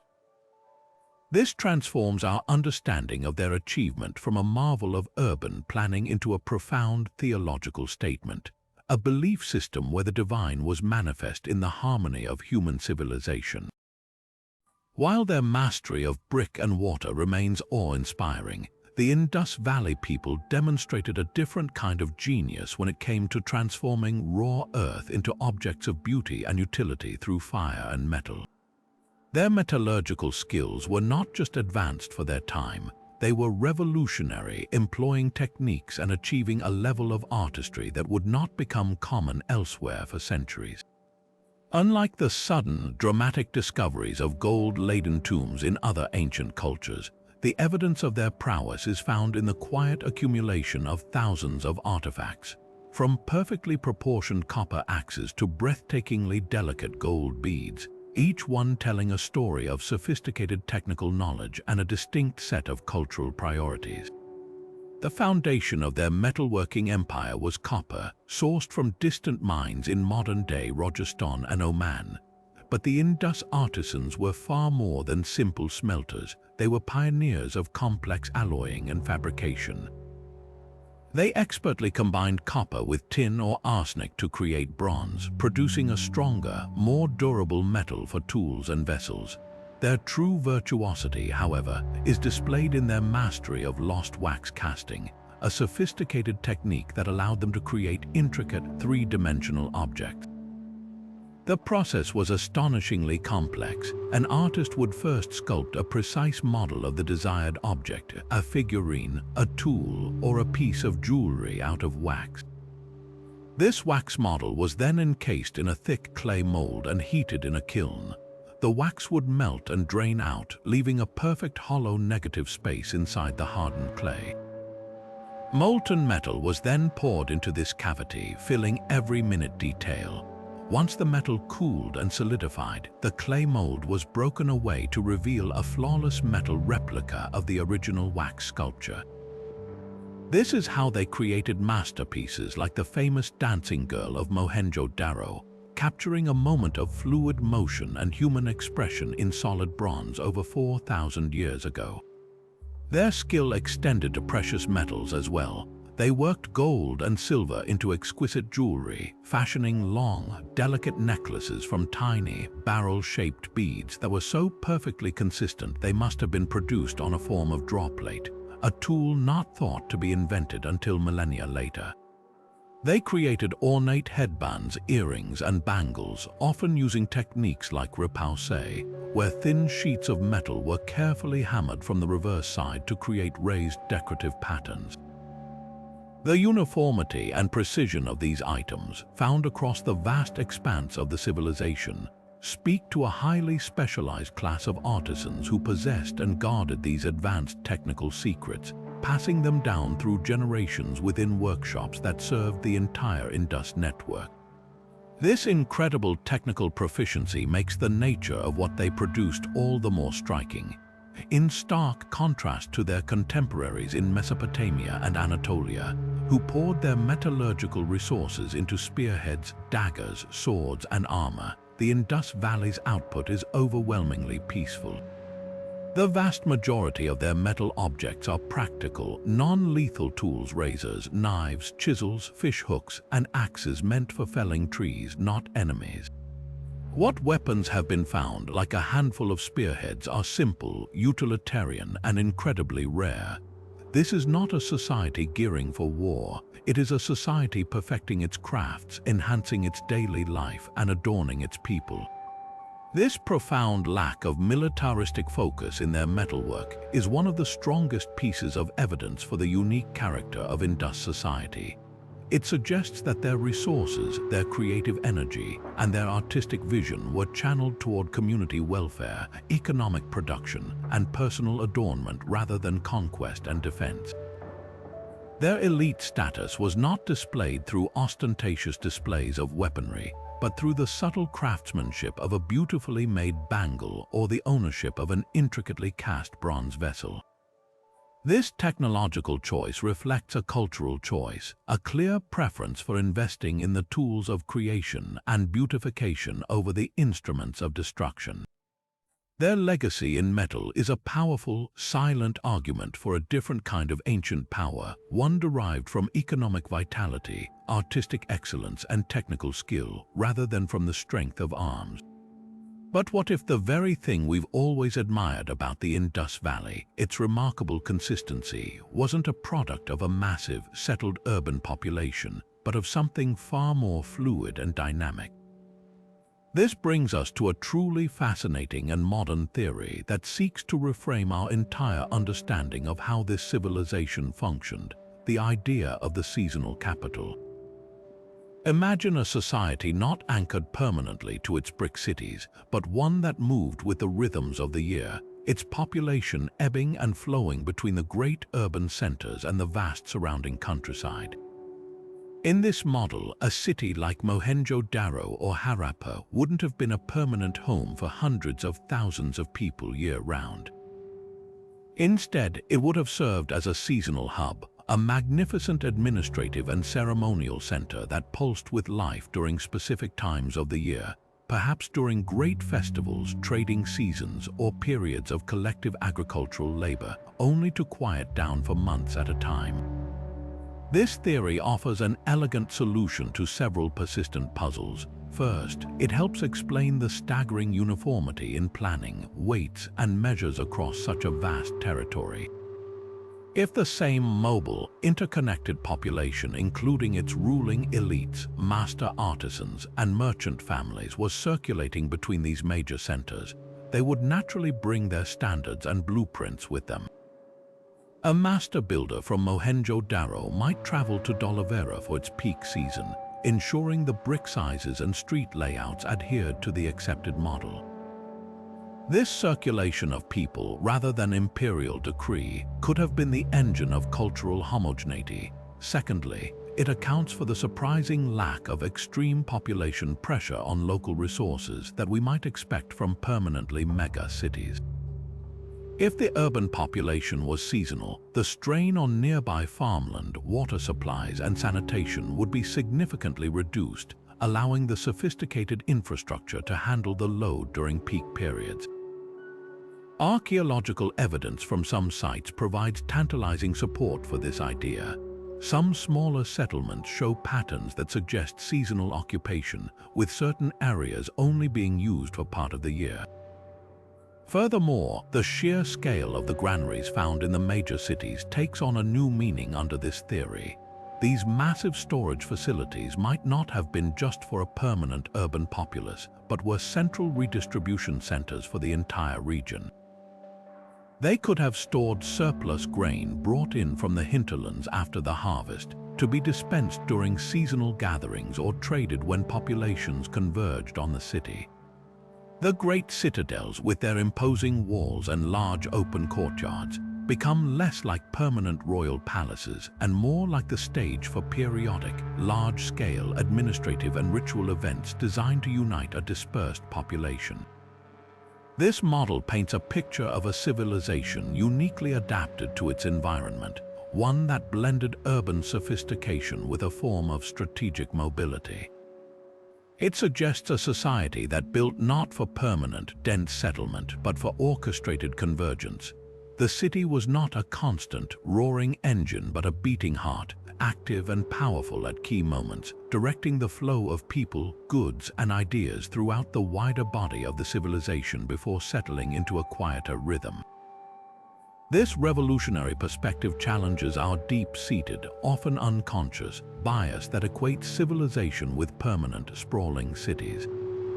The Indus Valley people may have perfected a different model entirely, one of coordinated movement and seasonal centrality, using their brilliant urban planning not as a cage, but as a magnificent and temporary home for a society that knew when to come together and when to spread out. Amidst the grand scale of their urban planning and the silent intrigue of their seals, some of the most intimate and hotly debated artifacts from the Indus Valley are also the smallest, the terracotta female figurines.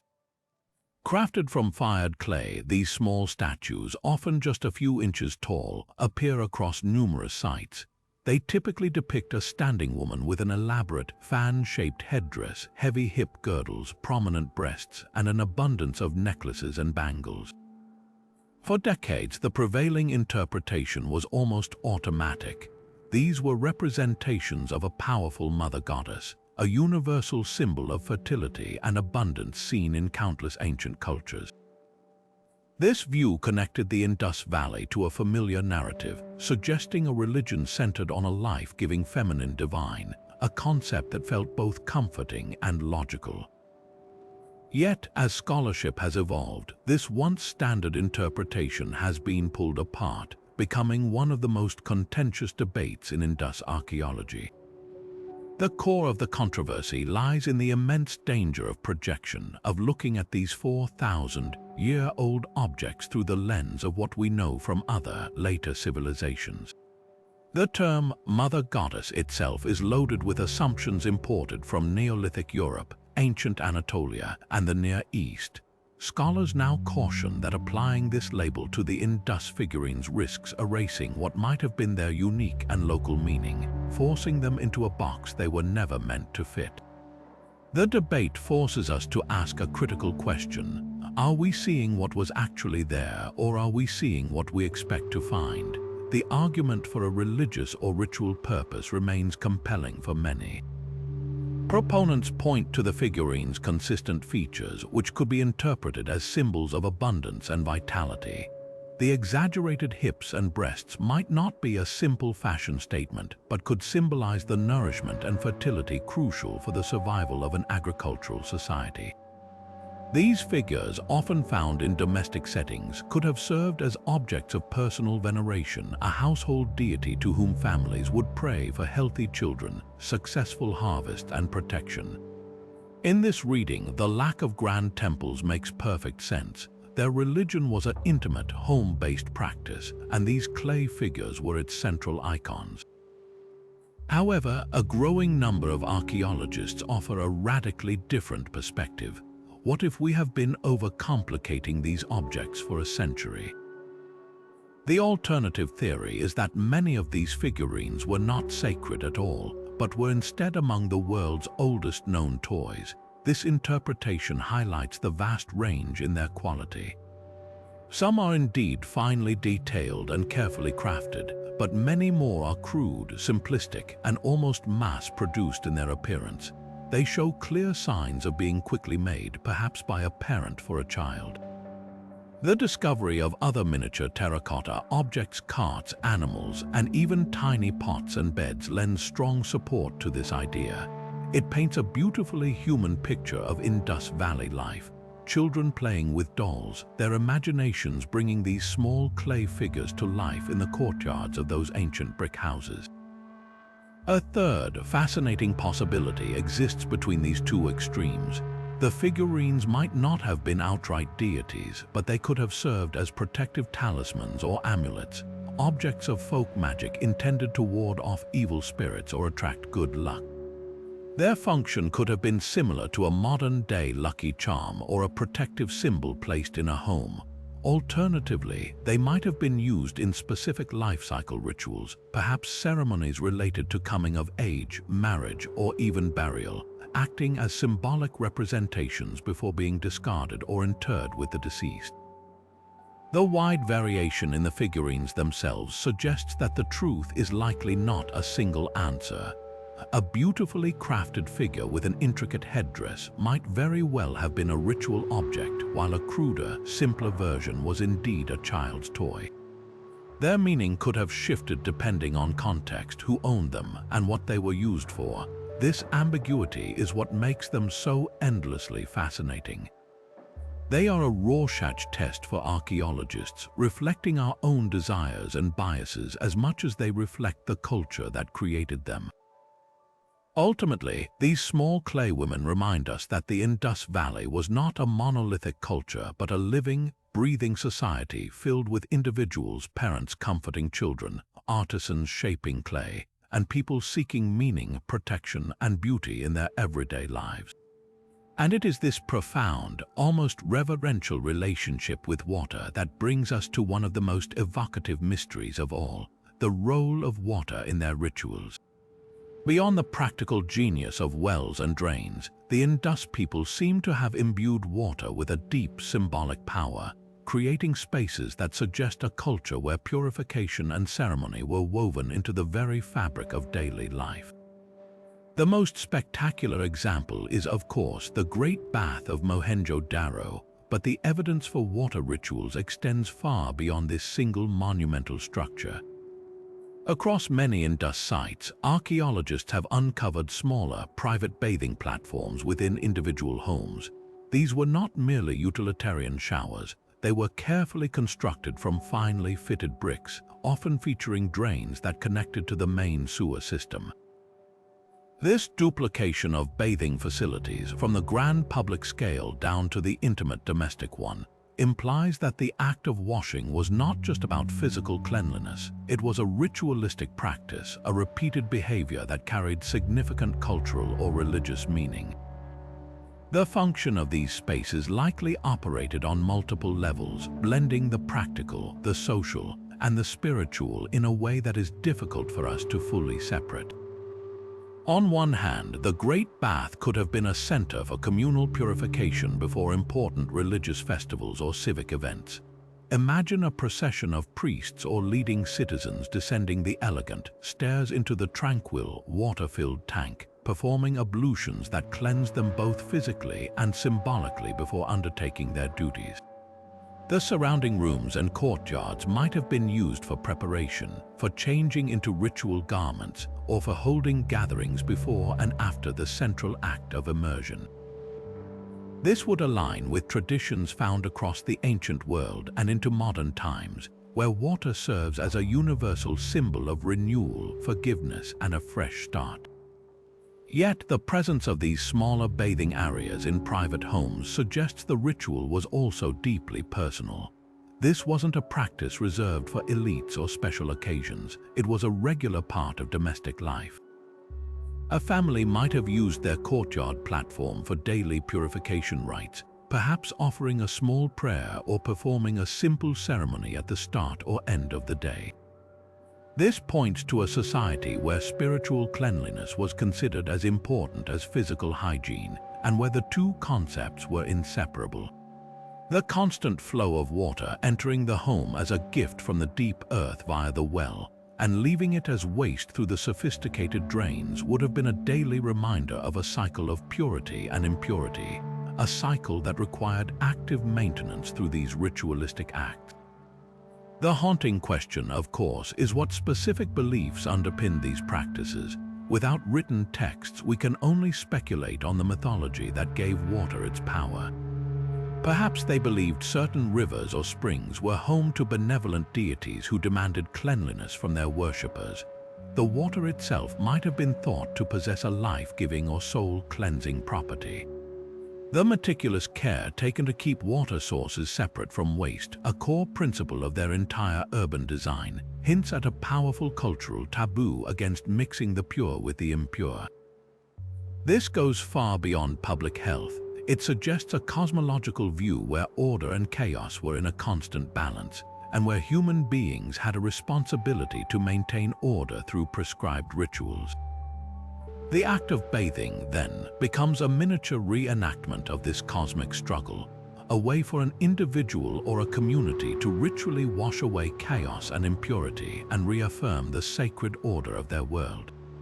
The silent, empty basins of these bathing platforms are not just examples of ancient plumbing. They are the enduring echoes of a profound and deeply felt spiritual discipline.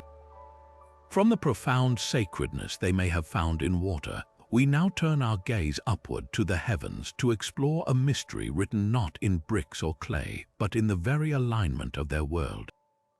Did the people of the Indus Valley, with their meticulous minds, also look to the stars? The evidence is subtle and fiercely debated, but it suggests they may have possessed a sophisticated understanding of the cosmos, weaving astronomical knowledge into the foundation of their cities and the rhythm of their lives. Unlike the Egyptians, who left behind precise solar calendars and aligned their pyramids with celestial precision, or the Mesopotamians, whose cuneiform tablets detail complex lunar observations, the Indus evidence is architectural and inferential, a puzzle we must solve by reading the angles of their streets and the orientation of their walls. One of the most compelling lines of inquiry focuses on the cardinal directions. The overwhelming majority of their major cities, including Mohenjo-Daro and Harappa, are laid out on an almost perfect north-south, east-west grid. This isn't a casual coincidence. Achieving such uniformity across hundreds of miles required a consistent and highly accurate method of determining true north. How did they do it? The most plausible explanation points to astronomy. They likely used the stars, perhaps tracking the rotation of the Big Dipper around the pole star, or observing the rising and setting points of certain key constellations. This celestial surveying would have been the crucial first step for their urban planners, allowing them to map out their cities according to a cosmic blueprint. This alignment might have held deep symbolic meaning, connecting the orderly, predictable world of the heavens with the orderly, predictable world they were building on Earth, creating a sacred harmony between the human and the celestial realms. Beyond the general grid, some archaeologists have proposed more specific alignments. At the site of Dolivera, the magnificent signboard was positioned in the northern part of the city, and some researchers suggest its location might have been chosen to mark the sightline for observing a particular star's heliacal rising, its first appearance in the dawn sky after a period of invisibility. Such events were critically important to ancient cultures, often signaling the start of a new season or the time to begin planting or harvesting. Furthermore, the Great Bath itself has been studied for potential astronomical connections. Its long sides are aligned along the north-south axis, and while this is likely part of the overall city plan, it's tempting to wonder if the reflections of certain stars in its still waters played a part in any rituals performed there. The question of a calendar is perhaps even more intriguing. An agricultural society of their scale and sophistication would have been utterly dependent on a reliable calendar to manage planting, harvesting, and the seasonal floods of the Indus River. They almost certainly tracked the cycles of the moon. Lunar calendars are some of the oldest and most intuitive, and the discovery of small, inscribed objects that some have interpreted as counting tokens could support this. But did they go further? Did they understand the solar year and the need to reconcile it with the lunar cycles, a complex problem that led to intercalary months in other ancient systems? Some scholars point to the specific proportions used in their architecture and in their standardized weights. These ratios often reflect numbers significant in astronomy, such as the number of days in a lunar month or approximations of the solar year. It's possible their system of measurement was not just practical but also cosmological. encoding celestial knowledge into the very bricks they held in their hands. Ultimately, the full extent of their astronomical knowledge remains locked away, as elusive as the meaning of their script. We see hints and possibilities in the stubborn north-south orientation of their streets and in the strategic placement of certain structures, but without a written record, we cannot know their star lore, the names of their constellations, or the myths they told about the night sky. What we are left with is the powerful impression of a people who sought order in every facet of their existence, from the flow of water beneath their streets to the presumed motion of the stars above them. Their potential celestial wisdom is a final, fitting layer to their genius, a testament to a civilization that not only mastered its earthly domain, but may have also navigated by the heavens, aligning their remarkable world with the infinite clockwork of the cosmos. This brings us to our final and perhaps most controversial mystery, the haunting question of a connection to later Indian cultures. Did this great civilization simply vanish without a trace, or did its spirit somehow survive, seeping into the very bedrock of the subcontinent to influence the beliefs and practices that define India today? The debate is fierce, pitting those who see clear lines of cultural inheritance against those who caution that we are connecting dots separated by centuries of silence. Without a deciphered script to act as a guide, we are left to interpret tantalizing yet ambiguous parallels in religion, language, and social practice. One of the most electrifying areas of this debate centers on language. Some linguists, most notably Asko Parpola, have spent decades building a case that the underlying language of the Indus script is an early form of a Dravidian language. This is a family of languages including Tamil, Telugu, and Kannada, now primarily spoken in southern India. The theory suggests that as the Indus cities collapsed, Dravidian-speaking populations may have migrated south, carrying with them linguistic and cultural seeds that would later flourish. Intriguingly, there appears to be a substrate of Dravidian-sounding place names in northern India, even in regions that have spoken Indo-European languages like Sanskrit for millennia. Names of rivers and towns that don't have a Sanskrit etymology could be linguistic fossils, ghostly remnants of the Indus language preserved in the landscape long after its speakers were gone or had assimilated.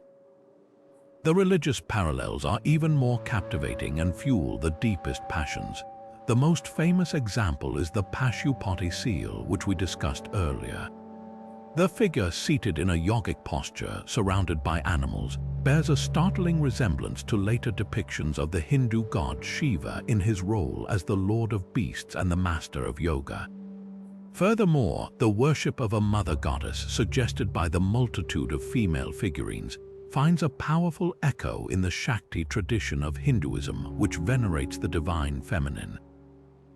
The emphasis on ritual purification through water, so evident in the Great Bath and the countless household bathing platforms, prefigures the central importance of ablutions in Hindu practice, where rivers like the Ganges are considered sacred and bathing is a core ritual for spiritual cleansing. Even the reverence for certain animals, like the humped bull seen on the ubiquitous seals, seems to presage the veneration of Nandi, the bull who serves as Shiva's mount and a sacred figure in his own right. Yet for every compelling parallel, skeptics sound a crucial note of caution. They argue that these similarities could be coincidences, the result of independent development, or very generalized concepts that arise in many agricultural societies. The worship of mother goddesses and sacred animals is a near-universal phenomenon in the ancient world, not unique to the Indus and later India. The yogic posture on the Pashupati seal, while evocative, might not be yoga as it was later systematized. The biggest counter-argument is the great chronological and cultural gap. The Indus Valley Civilization declined sharply after 1900 BC. The Vedic culture, with its Sanskrit hymns and its pantheon of gods like Indra and Agni, becomes archaeologically visible in the region centuries later. The traditional Aryan migration theory posited that these Vedic peoples brought their own completely separate traditions into India, overwriting whatever was there before. If this was the case, then the cultural continuity is an illusion. However, modern scholarship often favors a more nuanced model than a simple invasion and replacement. The truth likely lies in a complex process of assimilation, integration, and syncretism. It is highly improbable that the vast populations of the Indus Valley simply disappeared. Instead, as their urban culture fragmented, people likely migrated, settled in smaller villages, and gradually intermingled with new groups arriving in the region. Over centuries, a fusion occurred. The incoming Vedic culture may have provided the dominant linguistic and ritual framework, but it almost certainly absorbed and was transformed by the indigenous beliefs and practices of the land it settled. The fierce warrior god Indra of the Vedas may have gradually acquired the more meditative, yogic characteristics of Shiva through contact with the spiritual world of the Indus people's descendants. The Vedic fire sacrifice was supplemented by the indigenous practices of purification and goddess worship. In this view, Hinduism as we know it is not a purely Vedic import nor a purely Indus survival, but a magnificent synthesis of both, a new tapestry woven from the strongest and most enduring threads of two great ancient traditions. The legacy of the Indus Valley, then, is not a clear, unbroken line but a deep, subterranean current that silently shaped the course of Indian history, forever flowing beneath the surface of a new world built above it. And so our journey through these 25 mysteries brings us to a final, humbling realization. The Indus Valley Civilization was a paradox of breathtaking sophistication and profound elusiveness. They built cities with a clarity of vision that would not be seen again for millennia, mastering urban planning, water management, and long-distance trade with an efficiency that rivals modern sensibilities. Yet, for all their concrete achievements, they remain ghostly figures in the historical record, a civilization that seemingly invested its genius in the collective good rather than the glorification of individual rulers, leaving behind a legacy of objects and infrastructures but withholding their names, their stories, and their voices. This very contradiction is what makes them so endlessly fascinating. Their greatness is measured not in towering monuments to power, but in the quiet dignity of a well-laid brick and the haunting silence of an unread script. These puzzles collectively reveal a profound truth about our understanding of the ancient world. We often view history through a lens polished by later empires, expecting to find kings, conquests, and clear pantheons of gods. The Indus Valley challenges this entire framework, forcing us to expand our definition of what a complex society can be.